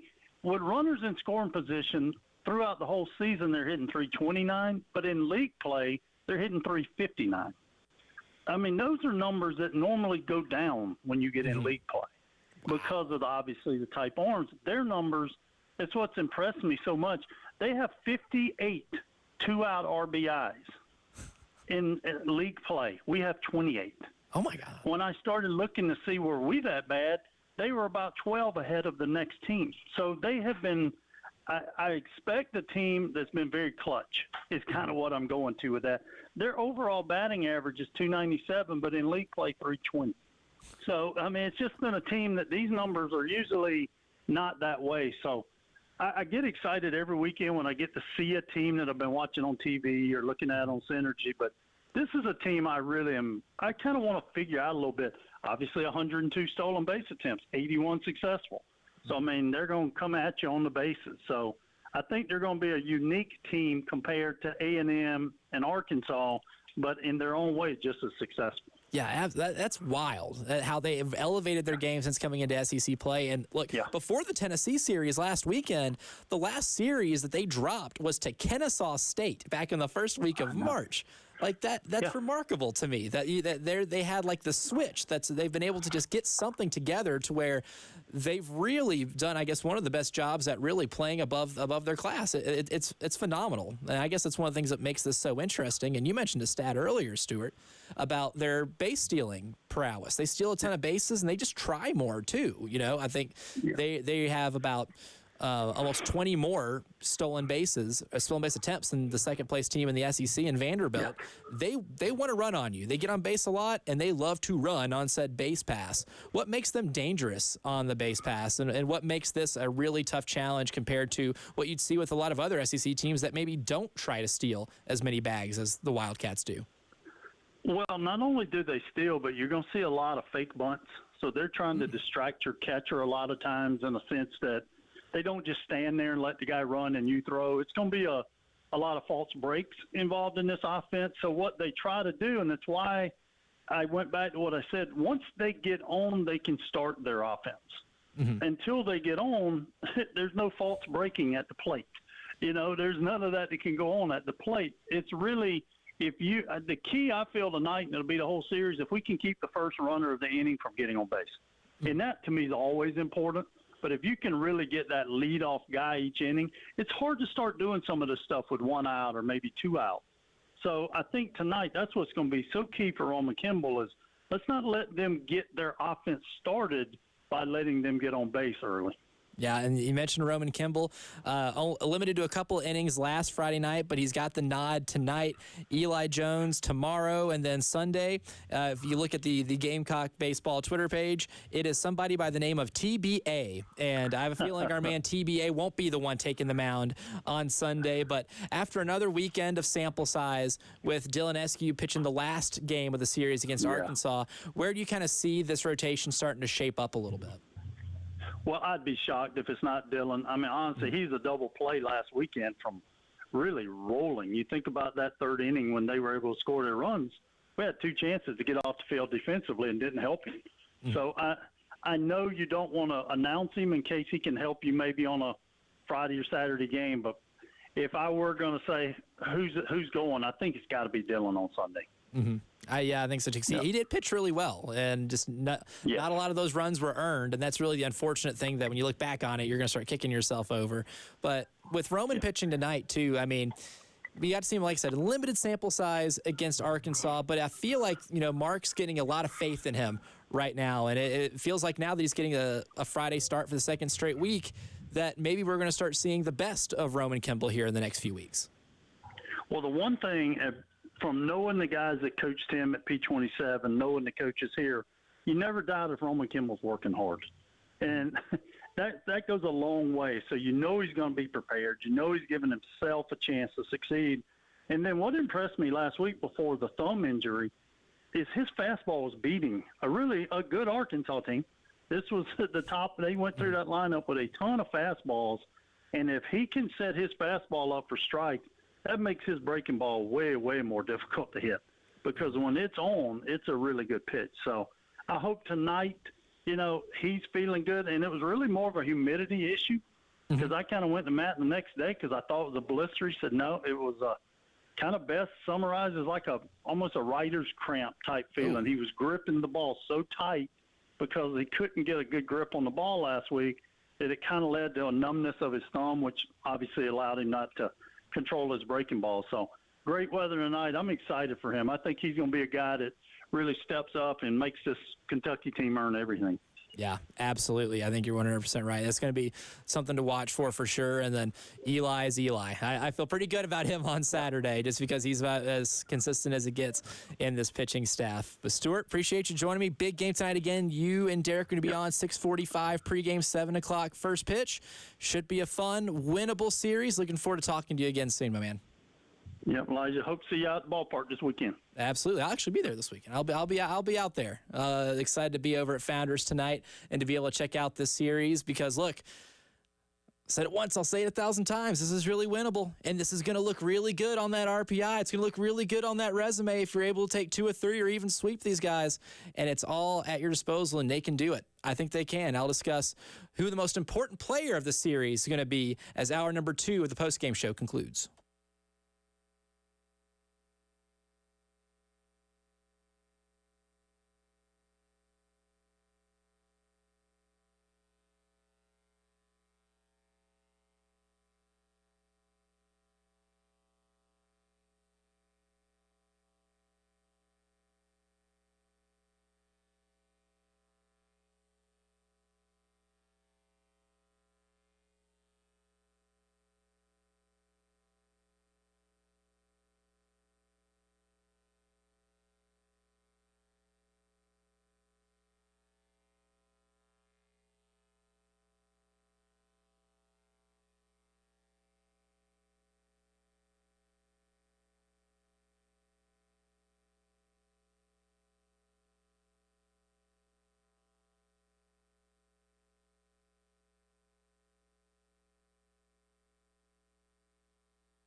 Big thanks to Stuart Lake for joining me in that last segment again tonight. 6:45 pregame here on the game. 7 o'clock will be the first pitch.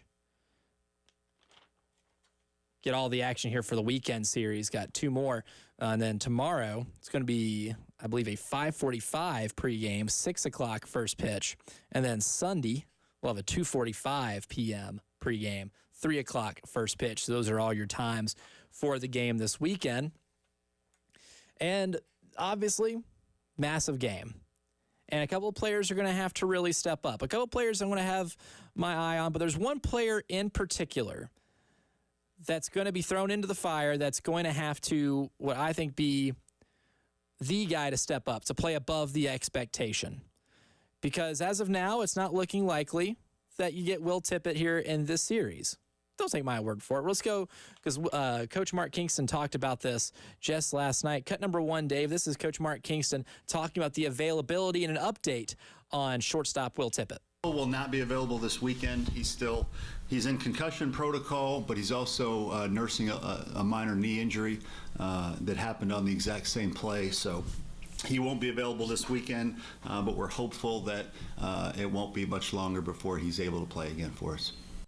So no Will Tippett, and which means Lee Ellis is going to have to get the starting nod. He started this past weekend against Arkansas and showed some flashes with the bat. He upped his batting average on the year to .294 in the 15 games that he's appeared in. He's made 5 starts and was even able to drive in some runs over the weekend as well. You see the flashes from Lee Ellis, and he was a really good high school player, a highly touted high school player, and he's just going to have to step up and get thrown into the fire here pretty early. And that's one thing you're going to have to look for this week. And look, the big thing is he going to get you a lot at the plate?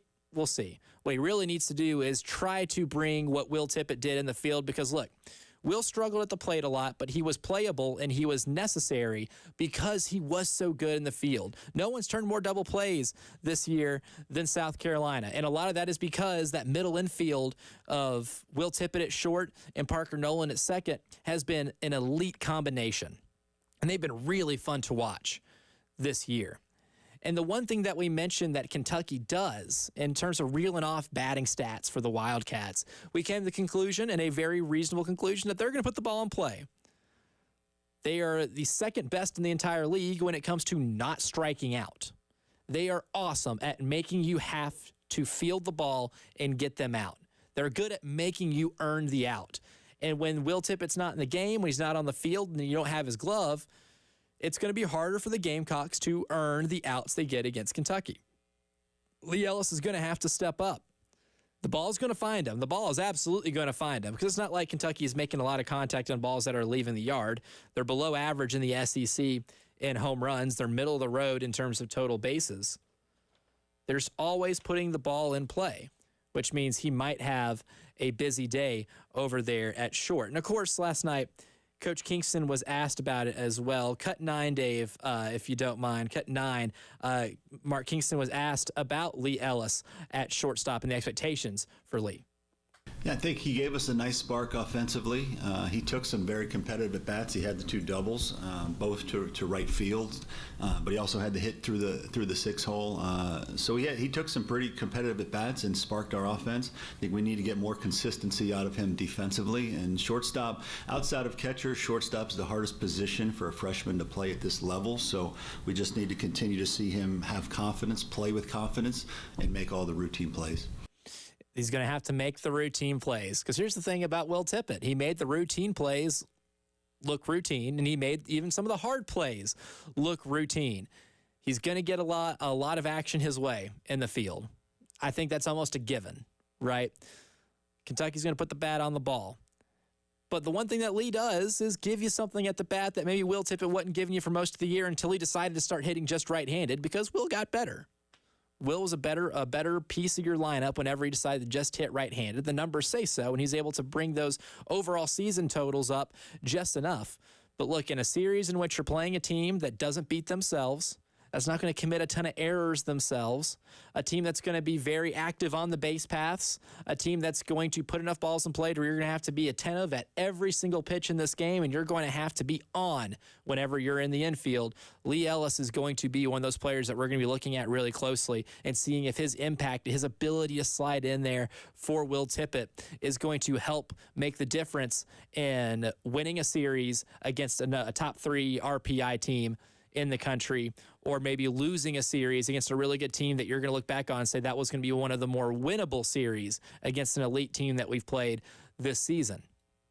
There's a whole lot of factors that are going into this too. Cole Messina is going to have to be important in terms of throwing out runners because of Kentucky's likeliness to try to steal bags. Roman Kimball's going to have to get you a quality start tonight. He's going to have to be able to get you deep enough into the game where you're not going to have to exhaust a lot of your bullpen options. Eli Jones needs to be Eli Jones on Saturday. And then you heard Stuart Lake earlier, might have Dylan Eskew on the mound on Sunday. He's going to have to give you what he gave you against Arkansas, and you got to play better in the field behind him to help get that win, and that includes Lee Ellis at short. 2 hours down, 1 hour to go. More baseball, more NFL draft, 5 o'clock news coming up next.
And 107.5 with traffic.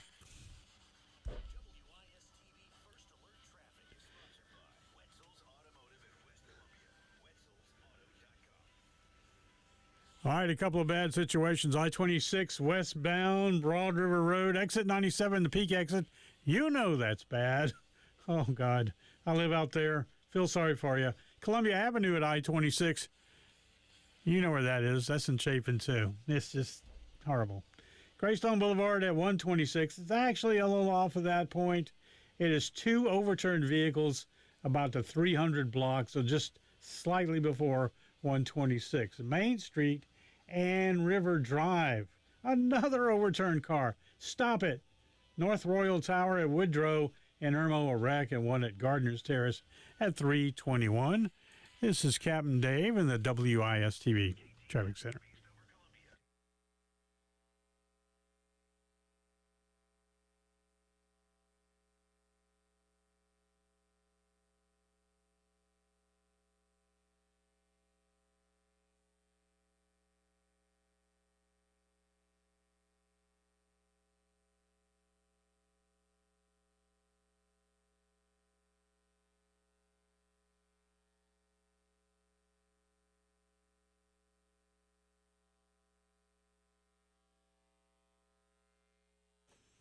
It's 5 o'clock somewhere, and that somewhere is here right now in the Herndon Chevy Studios. I'm Elijah Campbell. It is the postgame show, and it is time for 5 o'clock news. And we'll go ahead and start off with the obvious national news, and that is of the NFL draft. And last night at 8 o'clock, the Chicago Bears were on the clock, and with cut 11, Dave, they selected...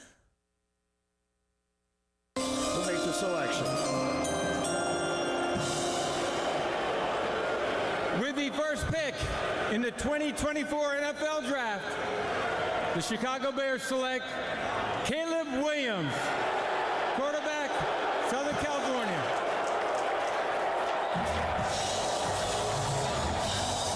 You heard Roger. Amidst all the boos he received pretty continuously through the night, as is tradition. One of my favorite traditions in any sport is always booing the commissioner on the night of the draft. The Bears take Caleb Williams. And look, now it's time to editorialize this thing a little bit. Caleb Williams won the Heisman in 2022, in a year in which he threw 42 touchdowns and 5 interceptions. This year, the second year at Southern Cal, he only threw 5 picks, but the touchdown total went down to 30.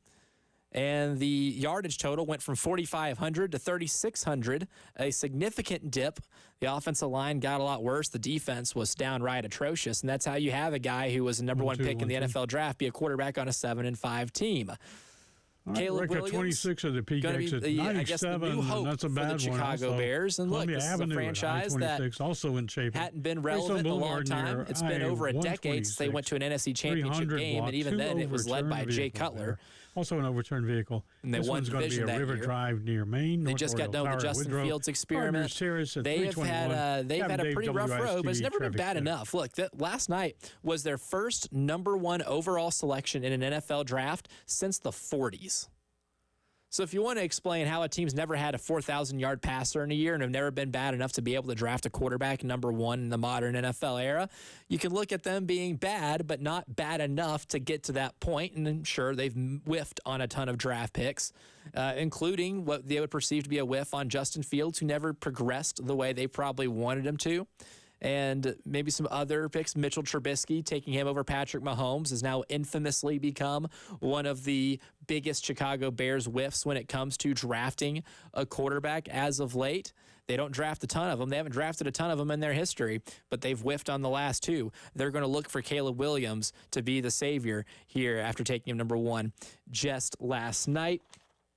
And, of course, the draft always every year. Sometimes it gets a little chalky. Sometimes it gets a little predictable. But last night, the Atlanta Falcons made sure that this was not too unpredictable. Captain Dave, if you can, cut number 14. The Atlanta Falcons shocked the NFL world and made this selection at 8.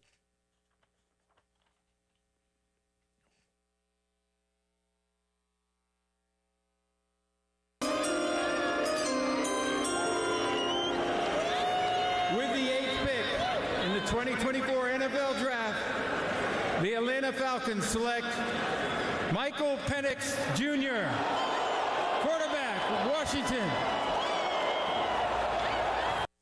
Yes, the first major wrinkle in the NFL Draft. The Atlanta Falcons did the unthinkable and took a quarterback just a month after signing Kirk Cousins to a massive deal that is over 4 years in length, $180 million with a potential out after 3 years. Look, this is surprising for a lot of reasons. And the biggest one being you sign Kirk Cousins and at least you weren't expected to be in the market for a quarterback. There were a lot of mock drafts that I've seen, a lot of people that I've talked to that might have had the idea that, look, there could be good quarterbacks available, like Michael Penix, like Bo Nix, available in the second round. There was a run on QBs last night that was historic, with 6 of the first 12 draft selections being at that signal caller position. And really, it's highlighted by that. The Falcons knew they weren't going to have Michael Penix available in the second round whenever they came up next. So they knew if they wanted their guy, they had to take him at 8. Not many teams in the NFL end up using a top 10 pick on a player who might not take a snap until the third year of his NFL career, but that's what the Falcons did last night. Look, there are 2 different options here, 2 scenarios for the Falcons when it comes to making this pick and envisioning your future. And to be quite honest, both of them aren't optimal. I would say both of them are bad options. Option 1, or scenario number 1, you're wasting Michael Penix's career in his rookie deal. And that means, in for the first 3 years of his contract, he sits behind Kirk Cousins. And if that happens and you elect not to take Kirk Cousins' 4th year or pick up his 4th year option, then Michael Penix Jr. will be making his first start for you as an Atlanta Falcons quarterback at age 27 with maybe a year left on his contract, on his rookie deal, the deal that's supposed to be the most beneficial to you. The reason you take a quarterback in the first round of the NFL draft is to have them at their absolute cheapest and their best value so you can build a really solid team around them. In this scenario in which Michael Penix takes the first snap, that Kirk Cousins plays well, he's suitable, he's a quarterback that you like, he's the guy that's clearly the number 1 in training camp and in practices for those 3 years. So Michael Penix sits, and then in year 4, he finally starts. What if he has a really good year? What if he lights it up? But what if he wants to leave because he's going to be a free agent and other teams are going to be able to pay him more? Because, look, the Falcons are in a spot right now. They're going to have to make some really tough decisions. They're going to have skill position players who are really good. Kyle Pitts underachieved last year, but I think with competent quarterback play, especially with, Kirk Cousins as his quarterback, I think he's going to be a lot more productive. Drake London at receiver is going to be a lot more productive with Kirk Cousins at quarterback. The value of these skill position players that they've drafted and they've used their first rounders for in the last 3 years will eventually go up. If you want to keep them long term, you're going to have to pay him. If you want to upgrade defensively and none of the draft picks that you make this year or in the previous year or the year after don't pan out, you got to pay up in free agency. You're going to be in a tougher salary cap spot in the next 3 years because of how much you've been paying Kirk Cousins, that it's going to be harder to convince someone like Michael Penix coming off a rookie deal as a quarterback, and heaven forbid he light it up the 1 year he gets to start. It'll be harder to convince him to stay when a more desperate team will be able to give him a ton of money and try to lure him away. That's possible. That's scenario number 1. Scenario number 2 is that he has to play sooner. Say Kirk Cousins has another bad injury. Say, he recovers from the Achilles and then has an injury in week 4, can't play the rest of the season. And Michael Penix is good, maybe not great, maybe not what you want to be, and you end up being 7-10, and he has to play a lot sooner than expected, and the results may not be what you like. Then Kirk Cousins has to come back. They have to duel it out, whatever. Either way, if Kirk Cousins ends up regressing, because, look, he's on the wrong side of 35, so say he gets another injury, starts regressing, but you don't love Penix enough to play him over Cousins, you're either playing Penix and he's not ready, or you're paying Kirk Cousins over $50 million a year to sit on the bench, and that's a bad investment. It's a terrible investment, and that's what makes this really tough. If you're Atlanta, to put yourself in this position. Look, I don't know if they forgot they signed Kirk Cousins to all that money, and it wouldn't be a great investment to have another quarterback that was supposed to be on a team-friendly deal behind him, and you're going to have this conundrum for the next 3 to 4 years. But somebody thought it was a good idea, And Terry Fontenot had to have, caught on camera trying to explain to Arthur Blank why it was the right decision. And if you have to do that to your boss, you probably didn't make the most sound of decisions. Staying with the NFL draft here in the 5 o'clock news, the Carolina Panthers traded up into the first round from their original spot at pick number 33, which would have been the first pick of the second round. They traded with the Buffalo Bills, who was doing some back trading themselves, traded with the Bills to get the number 32 pick, where they selected South Carolina's Xavier Legette. Again, Roger Goodell. That is Xavier Legette. And for those who didn't get to hear it, Captain Dave, cut 15 if you don't mind. Here's how Roger Goodell said it that night. Here's the last pick. The Buffalo Bills have traded the 32nd pick to the Carolina Panthers. With the 32nd pick in the 2024 NFL Draft, the Carolina Panthers select Xavier Legette, wide receiver, South Carolina. I feel bad for Xavier. And the best part, though, is when you go back and watch exactly the reaction of Xavier Legette's family and his watch party, it gets so loud in there that they almost couldn't hear Roger Goodell botch his last name. They just hear Xavier, the long pause that it took while he was trying to break down and get hooked on phonics to be able to pronounce this last name, to the point where they knew exactly who was being picked, and it got really loud in there, so maybe they didn't get to hear it in real time, his name get botched. But you heard it right there. Xavier Legette, not Legette, is going to be the number one option for Bryce Young and the Carolina Panthers. Couldn't they have someone backstage who tells the commissioner, this is how you pronounce his name? So surely someone did. Someone had to, right? If I'm the commissioner of a league like this on the biggest night of somebody's life, I want to make sure I pronounce their name right. And in doing so, I'm going to ask every single player who might be taken in the first round, how do you pronounce your name? Give me a phonetic spelling and write that under the card. Exactly. You don't know how to pronounce it? Have them tell you, write it down in a way where you're going to pronounce it correctly. And now every time we go back and look at, Xavier Legette getting drafted, we're going to hear Roger Goodell forget how to read for a little bit. I mean, how much money does this guy make? Too much. And how much money does the NFL have? Too much. And they can't have somebody take care of this? I don't know. Maybe he's tired. Maybe he got so tired after reading 31 names, having a hard night's work of having to read a bunch of names on stage, that he finally had a lapse in phonetic judgment. I was getting tired. How come we're not doing a 5-hour pregame on this tonight? On tonight's which draft? ESPN seems to be doing. Oh man, I'll say this though. I think the second night of the draft, working in Nashville doing NFL draft coverage, the first night of the draft is stressful, because obviously it's the one that's going to get the most ears, is that first round, that first night, and running a soundboard and having to prepare everything for it, and keep the TV feed in one ear and tell your host, hey, okay, yeah, we're coming back right now.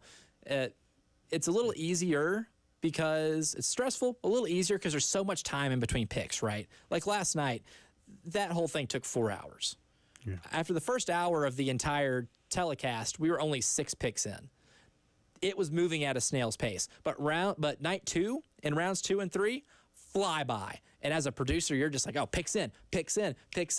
And the whole show runs itself. And you are constantly doing something the entire time. It's like a 4-hour show that goes by in what seems like 30 minutes. But it's a lot of fun. It's an adrenaline rush. So, underrated in sports media is night 2 of the NFL draft. Yeah. In terms of doing the shows. So we'll be watching to see if Spencer gets called tonight. Yeah, and honestly, we were going to get to that too, just because I think he does. If I had to put money on it, legally, I would say that Spencer Rattler does get picked tonight. Dane Brugler from The Athletic had him at, pick number 99, which would have been the second to last pick of the night. So according to Dane Brugler, Spencer's going to be sweating it out to see if he hears his name called on night number 2. I think he goes a little sooner, though. The Raiders just feel like such a perfect fit. Yeah. I have one question. Like their agents or whatever, don't they have a pretty good idea? So he says, okay, you be, ready at so-and-so. And if the camera comes to you, if the ESPN camera comes to you, you pretty much know this is going to be it? Oh, yeah. Those agents have all their phones in overdrive, right? And they're talking to every single team. Anybody that Spencer Rattler would have worked out with or interviewed with, that agent is bugging them on the phone. is completely bugging them on the phone to say, hey, keep us posted. And then they're calling other people who are sources that might be in the room and say, hey, look, we're talking about it. It's going to go in down to the last second and all that type of stuff too. And of course, in most instances, they get a call about a minute or so before the pick's announced, because it's a lot of times the GMs are quick with it and they'll give them a call before the name's said. So when you see these guys and their family's reaction, most of the time they know that they get a call. Unless you're Brock Purdy. Have you seen that video? No. There's a video of Brock Purdy, who was the last pick in the NFL draft a few years ago. He got the call that he was going to get drafted and didn't tell his family. He told them that was like a prank call or whatever. And then they announced his name and they all went crazy. So that was a lot of fun. 5 o'clock news brought to you, as always, by our friends at Integrated Media. If you're having a draft watch party, they're the people to call to help you set up TVs, electronics, and a whole lot more over our friends at Integrated Media. More NFL draft reaction and a look at tonight's round 2 as the postgame show continues.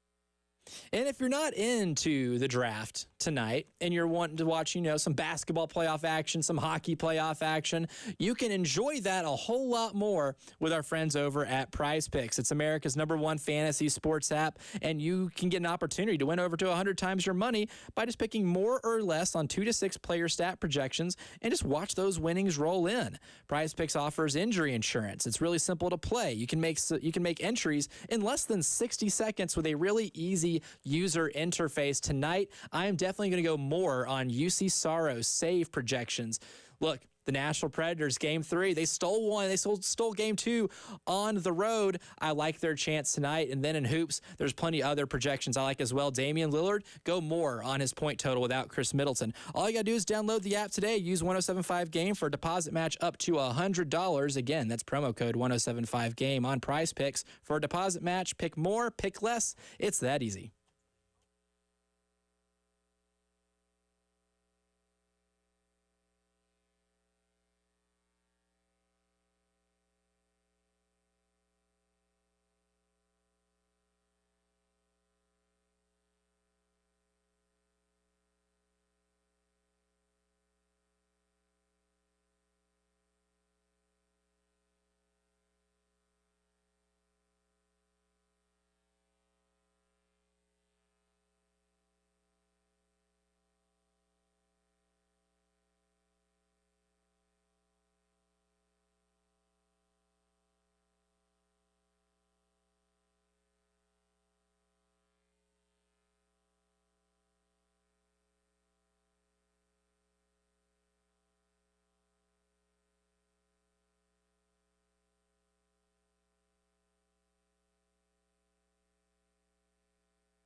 The craft beer card is back.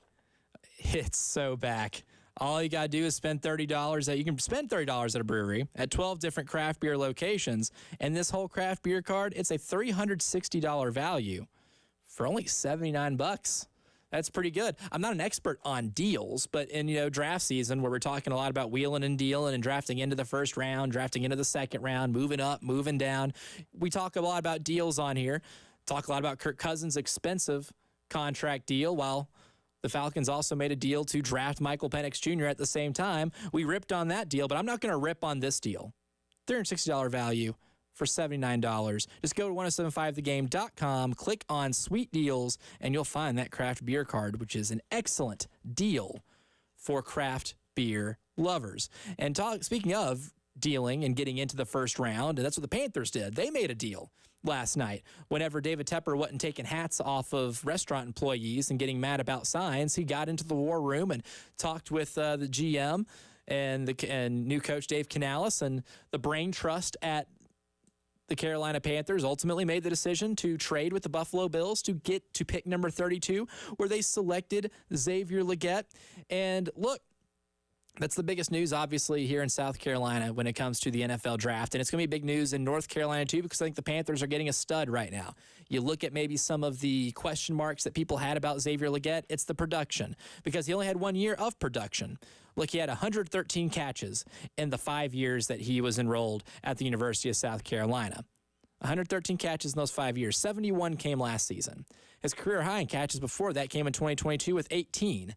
And he only had 167 yards, and that was his career high in yards. And he's mostly known as a special teams guy. He did have some special teams moments, like that game here against Texas A&M back in 2022 where he took the opening kickoff to the house, gave that game an electric start. That's a really good memory. That was a really good moment for him. And then last year, he got the lion's share of targets, but a lot of it because of Juice Wells' injury, but he stepped up and had a fantastic season. Look, over 1,255 receiving yards, 7 touchdowns, picking up almost 18 yards a catch. It's incredible stuff. That's incredible NFL-type production. Well, the knock on him might be if you only saw that for 1 year, where was it? I'll tell you where it was. It was being developed. It was being built. Because Xavier Legette is one of those guys who, in his own words, quote, he's not going to cheat the work. He said that a few times during the regular season. That Dow Loggins even had a hard time making him take it easy at practice because Xavier Legette didn't want to cheat the work. It's the type of player he is. That's what we know here in this market because we've listened to Xavier Legette talk in press conferences about the work he had to put in to be able to make a jump from 167 receiving yards in 2022 to 1,255 receiving yards in 2023. We know about that locally. But what did the ESPN crew have to think about the selection of Xavier Legette and what he's going to bring to the Panthers? Cut 16, Dave. Here's what they had to say about it. This guy, I'm telling you, he can fly. He is competitive at the catch point. He can take the shallow cross. He will split the middle of your defense, and you won't see him anymore. He'll be gone. He can contort his body. He can adjust to bad throws. He will block. He's a competitor. He's tough. Look, Shane Beamer loved him down there in South Carolina. Look at his play right here. This is what I believe one of the fastest recorded GPS top speeds in college football. He was gone. When you watch that on tape, it looks like somebody sped up the tape for just him. At 221 pounds? Come on, man. I find it really pretty. You had Kansas City wanted a wide receiver. They got the pick from Buffalo and took Worthy.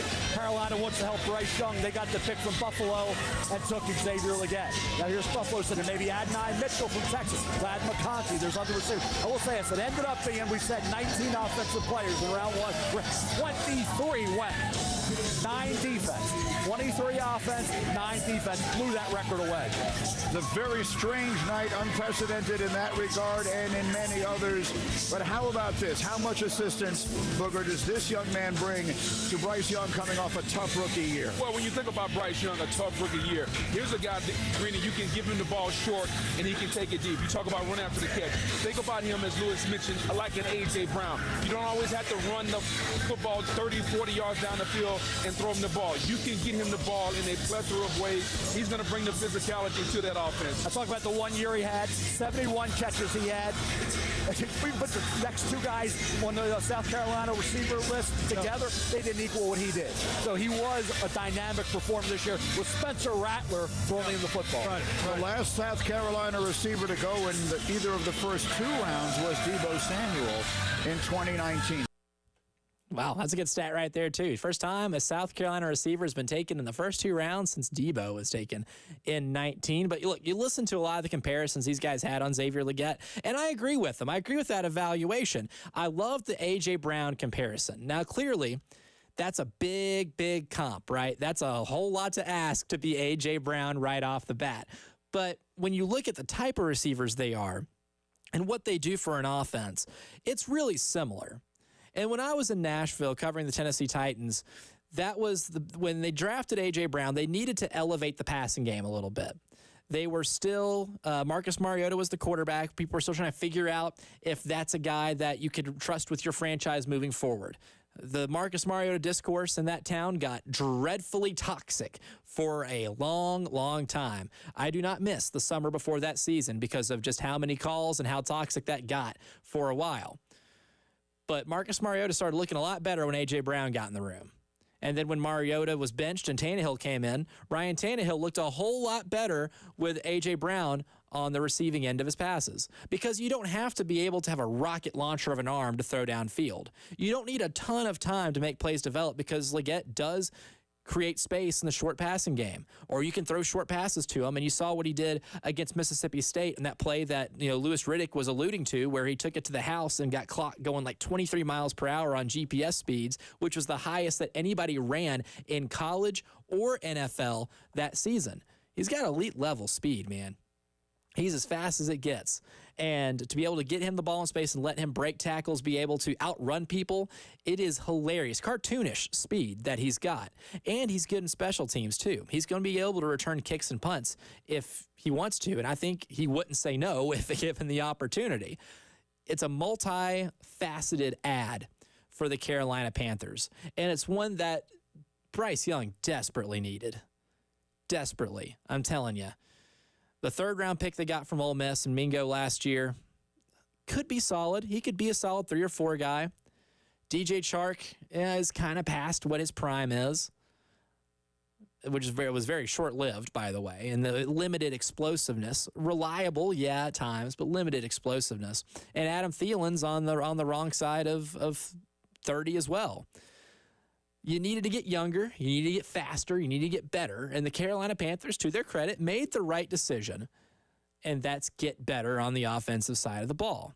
So I love the A.J. Brown comps. Will Xavier Legette make the Panthers take the jump that A.J. Brown made the Titans take? I don't think so, at least not right off the bat, just because Titans had Derrick Henry, and that helped a lot too. And adding A.J. Brown made you have to respect them downfield a little bit. And that turned that Titans offense from an average overall offense to one of the league's top 6 or 7 immediately.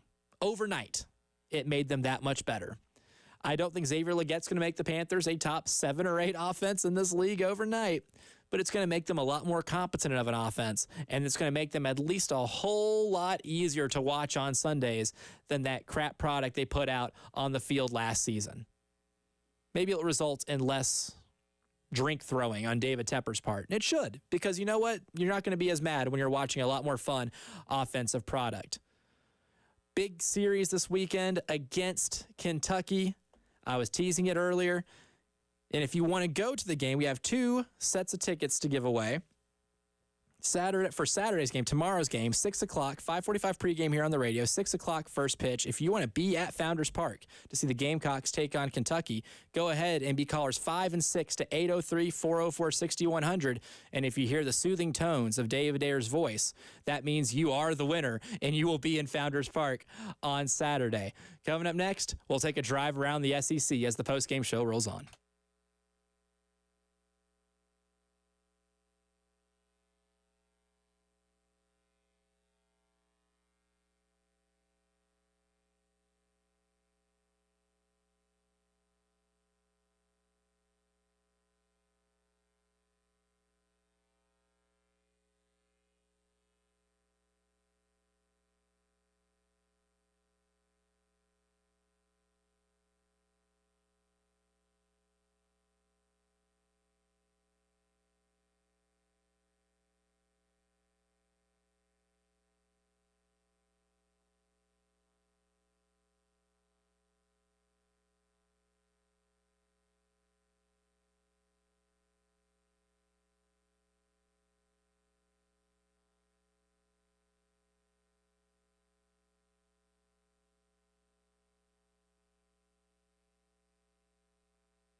All right, well, I live in Chapin, and I know how traffic is, and guess what? You got 3 big wrecks down this afternoon. 26 west of the 97 peak exit, also Columbia Avenue at I-26, and get this, Dutch Fork Road at Broad River Road. Oh, my God, where can you go? Nowhere. Yeah, drive through the woods, maybe. You'll get there faster. Augusta Road at Fontaine, a wreck. Also Buckner at Monticello, and Shop Road at Pineview. This is Captain Dave, WIS-TV Traffic Center.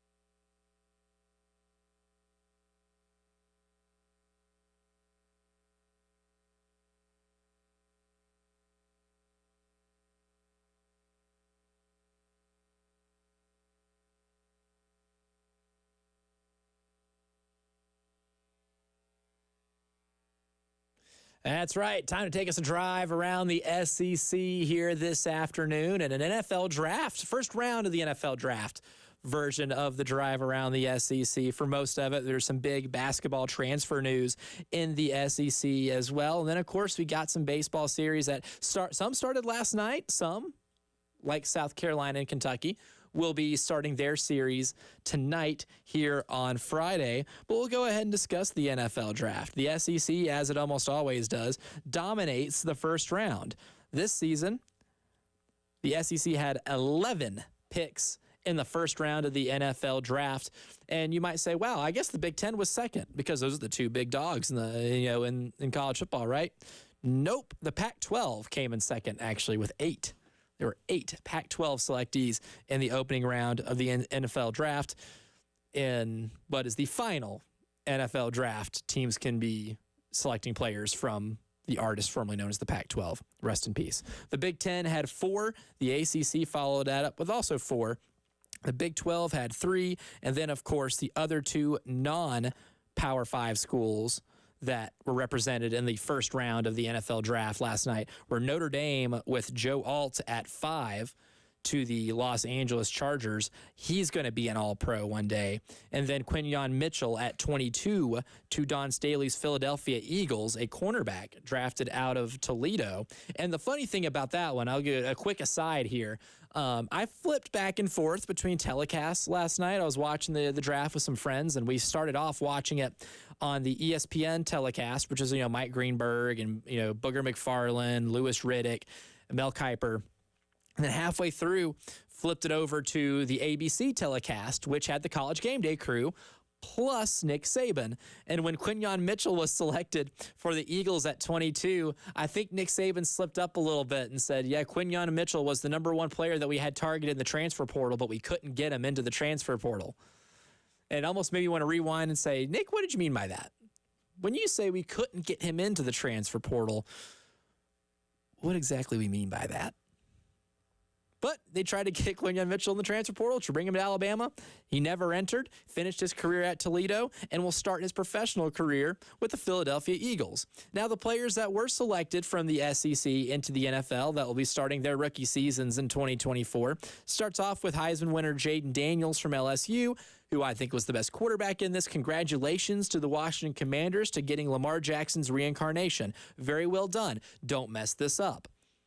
I don't have a lot of faith that they'll avoid that. At number 6, the New York Giants took Malik Neighbors, the wide receiver from LSU. Jaden Daniels' favorite target also went in the top 10, going to the Giants to catch passes from Daniel Jones, or at least try to catch passes from Daniel Jones, who maybe hasn't had the reputation of being the most accurate quarterback since he was drafted into the NFL in 2019. And right after that, another SEC selection, J.C. Latham, offensive tackle from Alabama, was drafted by the Tennessee Titans, who I know were absolutely thirsty for Joe Alt. That thirst did not get quenched when Alt was taken off the board at 5, but they will take J.C. Latham, who they were high on, just maybe not as high on. Latham had a really good career at Alabama, even though the Crimson Tide offensive line started off pretty rocky this past year and was one of the reasons why they kind of had to play from behind the 8 ball most of the college football season. But like the rest of the team, they got it together and they were able to win the SEC and make an appearance in the final 4-team college football playoff ever. So J.C. Latham will be starting his pro career in Nashville. Don't get another SEC player taken off the board until Brock Bowers went to the Las Vegas Raiders at 13.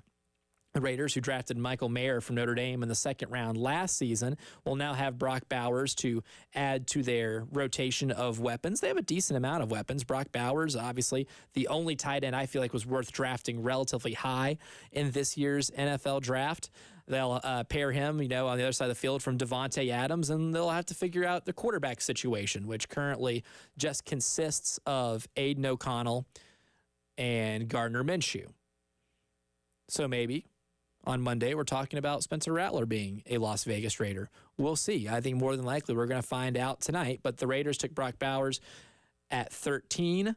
Alabama got another draftee off the board at 17 with Dallas Turner, with the Minnesota Vikings, who traded up to 17 to get Dallas Turner. I personally believe that Dallas Turner is the best defensive player in this draft class, and the fact that the Vikings got him at 17 is quite the deal. I know they gave up some decent draft capital to get to that 17 spot to take Dallas Turner, but that's absolutely worth giving up a lot of draft capital to get that player at 17. Infinite value there. I think he's going to be a solid pro, and the Vikings, along with getting J.J. McCarthy, got himself a pretty good haul in round 1. The pick after that, the Cincinnati Bengals take Amarius Mims, offensive tackle from Georgia. He is a big man who can do a really good job at moving other large men across the side or across the line of scrimmage when it comes to playing football. He's pretty good. Helped Georgia win a couple national championships and was already the best offensive lineman on the team this past season when they made a run to almost making the college football playoff. After that, we go down to 23, where the Jacksonville Jaguars select Brian Thomas Jr., wide receiver from LSU. Jaden Daniels, the second favorite target during his record-breaking and Heisman-winning campaign. Brian Thomas is going to go to Jacksonville and be one of the new favorite targets for Trevor Lawrence, who, after completely choking it away the last couple weeks of the regular season, missed out on the playoffs, and they're going to try to get back at Houston, who stole the division from them in the waning weeks of the regular season. So Brian Thomas will be sent there to beef up that offense. The pick after that, the Detroit Lions traded up to take Terrion Arnold, cornerback from Alabama. I would say is probably the best defensive back between him and Quinyon Mitchell, the two best defensive backs in this draft. Terrion Arnold's going to line up on the other side from fellow former Tide secondary member Brian Branch, who was selected last season. Also in the SEC, the SEC took the last 2 picks of the first round. Actually, I don't want to skip over Missouri. At 27, the Arizona Cardinals took Darius Robinson, edge rusher from Missouri. And then the last 2 picks of the first round were SEC players. Ricky Pearsall at 31, the San Francisco 49ers, taking the wide receiver from Florida, who absolutely terrorized the Gamecocks at Williams-Brice Stadium last October. Don't want to trigger any negative memories here, but he was the one who caught the game-winning touchdown pass and caught the pass on the 4th and long that helped extend the drive. If anyone knows exactly how good Ricky Pearsall is, it should be us in Columbia, South Carolina, because we synced it with our own eyes. Kid's pretty good and made that highlight reel catch against Charlotte. I know the pick is getting criticized, but I think it's a solid pick. I think he's going to fit very well in Kyle Shanahan's offense. And then, of course, lastly, Xavier Legette from South Carolina becomes the first Gamecock receiver taken in the first 2 rounds of an NFL draft since Deebo Samuel in 2019. Some other SEC basketball transfer news. Big news broke while we were underway talking to Stuart Lake in the last hour.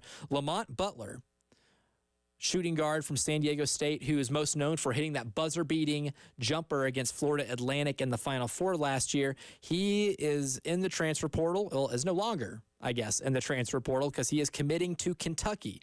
So the biggest fish that Mark Pope has been able to catch in these portal waters is Lamont Butler. He's going to be a starter and a mainstay on this team next season. And then former Alabama forward Rylan Griffin, the sharp-shooting small forward / power forward. He's got some positional versatility there. Griffin entered the transfer portal a couple of weeks ago. He's officially committed to Kansas. So Kansas getting him back, and then Hunter Dickinson announcing he's going to come back for his last year of eligibility. Wouldn't be surprised to see Kansas be a top 2 or 3 team, maybe even number 1 going into next season in terms of preseason polls. And top 20 high school basketball recruit in the class of 2024, Boogie Fland, who was originally a Kentucky commit, decommitted from Kentucky when John Calipari left to go to the Arkansas job. He shopped around his options a little bit, but has ultimately made his decision, and that decision is following Coach Cal to Fayetteville, Arkansas, where he will play for the Razorbacks next season. So Coach Cal's roster is starting to come together a little bit with a lot of players that he recruited to go play at Kentucky, which isn't a bad thing because he had a really good roster, and he would have had a really good roster next year. So Arkansas's roster shaping up nicely. And then, of course, on the diamond tonight, South Carolina and Kentucky play to start off their series. Last night, a couple of series got underway, starting with Missouri and Tennessee. Tennessee having no issue with Missouri. They were able to pick up a win right there. My computer's slow at loading this, but Missouri and Tennessee play game 2 tonight. Florida and Arkansas start their series tonight. Mississippi State and Vanderbilt, as well as Texas A&M versus Georgia, and Auburn versus LSU. One final segment before we close up a week of shows. Postgame show rolling on.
A wreck at Mill Place, Dutch Fork Road, near Broad River Road. Also, Costa Road at Fontaine, an accident.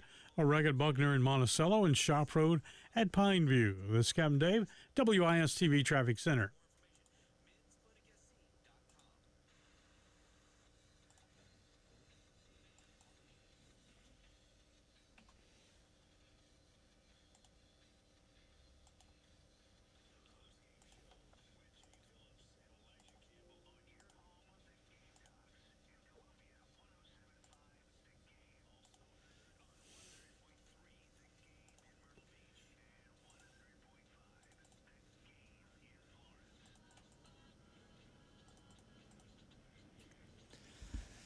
Final segment here of the week on the Postgame Show.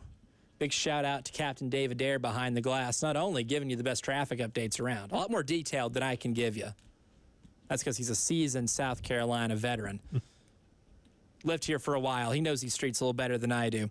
But not only that, helped me out with the sound and all that today. Good to have somebody in the studio with me today. I'm not as lonely.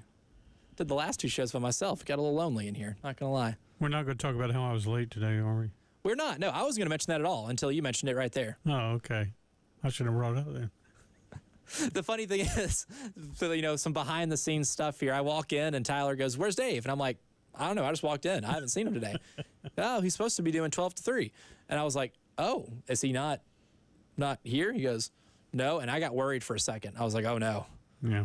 Something's wrong with Dave. This is bad." Probably got caught in that traffic in Chapin's, probably what you thought, right? Yes, exactly. Yes, optimistically. Just that you got caught. The only thing I heard was 3. I didn't hear the 12 part, so I was like, "Oh, I'll be there at 3. I sleep late today." No. But did you get to sleep late? Terry called me at 12:01, so no. Boo. Not as late as you would have wanted. Where you at? I'm like, in bed? What do you want? You're like, sleeping in. What do you mean? Like, oh, man. But then you get to come in. And then that just means you got to hang out with me today instead. Yeah. But it's good. Not as lonely today. That's nice. Yeah. Of course, I'm getting punished this weekend. I'll be here all weekend, too. So if you want to know where Captain David Dare is, you know exactly where to find him. Here in the studios, here in the Herndon Chevrolet studios. Yeah, got to make up for that hour I was late or so. But I didn't know I was late. So you didn't? Yeah. So you're half late then, I guess. Yeah, it's okay. Pleading ignorance is always a good way to do it. Right. Ask for forgiveness rather than permission. Yep. Good stuff. So while you can listen to all of our games, all the games this weekend here on 107.5 The Game, the Gamecock Sports Network, which, of course, tonight, 6:45 pregame, 7 o'clock first pitch, 5:45 pregame tomorrow, 6 o'clock first pitch, 2:45 on Sunday for the pregame show, and then first pitch will be 3 o'clock on Sunday. You'll get to hear that on the radio, and Dave will get to be here enjoying it with you as he's producing the broadcast, or at least making sure that, we stay on air. So yeah. Which I know you're going to have a whole lot of fun doing. Yeah. But if you need entertainment, Dave, because there's a lot going on this weekend. Obviously, the NFL draft tonight, rounds 2 and 3. Where's Spencer Rattler going to go? I think we'll hear his name called tonight, so we can be on Rattler watch while we're keeping up with the Gamecocks and Wildcats on the diamond at Founders Park. There's also a lot of playoff action in the NHL, Stanley Cup playoffs. Look, it's the best. And when I'm at Founders Park, if I get an alert that a game's going to overtime, I'm going to go watch it. My beloved Nashville Predators tonight, I'm going to have to miss the game, or at least maybe I can watch a replay of it. They play at 7:30. They play the Vancouver Canucks tonight. That series is tied at 1. Now, my boys stole one on the road in Vancouver the other night. There not been a lot of wins, obviously, on the road in the NBA playoffs. Like, only 2 teams have won road games so far in the playoffs, and most series are through 3 games, most of them. But in the Stanley Cup playoffs, where usually there's a lot of parity and road teams win all the time, there's only been a handful of teams actually win on the road in those playoffs too, and the Nashville Predators were one of those. They're playing in Smashville tonight, as the locals call it, over at Bridgestone Arena. That'll be an interesting one. If you're into some playoff hockey, that's going to be one of the more hotly contested series, clearly, because the Preds took one on the road. So I'll be keeping up with that one tonight. Rangers-Capitals on TNT at 7 o'clock. The Rangers have a 2-0 series lead in Washington. The Winnipeg Jets, I almost called them the New York Jets. They're not the New York Jets. And you know how they're not the New York Jets? It's because they're playing in the playoffs. So when you hear Jets and playoffs, know that it's clearly the Winnipeg Jets. They're playing the Colorado Avalanche tonight. That series is tied up at 1, and the Los Angeles Kings and Edmonton Oilers featuring the best player in the world in Connor McDavid. That series tied up at 1 as well. So we have a good night of hotly contested playoff hockey. And then in the NBA, don't want to talk about the Lakers. Not talking about that. They dropped another one to the Denver Nuggets for the 11th straight time to make them 0-3 in this series so far. They're going to get swept. I'm not happy about it. It's cool, whatever. Their fate will be sealed sometime this weekend. The Bucks and Pacers are already in action. They played a little earlier tonight in Indiana. That one's on ESPN right now. The Pacers are up 14-8. That series tied at 1. And if you listened to my advice earlier, thought Damian Lillard would be a really good pick on Prize Picks to go more for points because no Chris Middleton. Well, just kidding. He was questionable to start, and they actually have played him out there right now, and he's got their first 4 points. So Chris Middleton in, but still good value on Damian Lillard, though. He's been scoring really well. 8 o'clock tonight on ESPN, Clippers and Mavericks. That series is tied at 1. That one I think will probably be the most even matchup in the NBA in terms of first-round playoff series. Look, there's a couple of real mismatches in this so far, but Clippers-Mavericks definitely is going to be most hotly contested. And then the Phoenix Suns on ESPN tonight, 10:30, are going to look to avoid going 0-3 in their series. They take on the Timberwolves. And you know what? The way the Timberwolves are defending, it's going to be a tall task for Phoenix. I'm Elijah Campbell. He's Captain Dave Adair. We'll see you again on Monday when Jay Phillips returns, and we'll have a full reunion of the postgame show. We'll talk to you then. Have a good weekend, Columbia.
An accident at Shop Road and Pineview this afternoon. New one, too.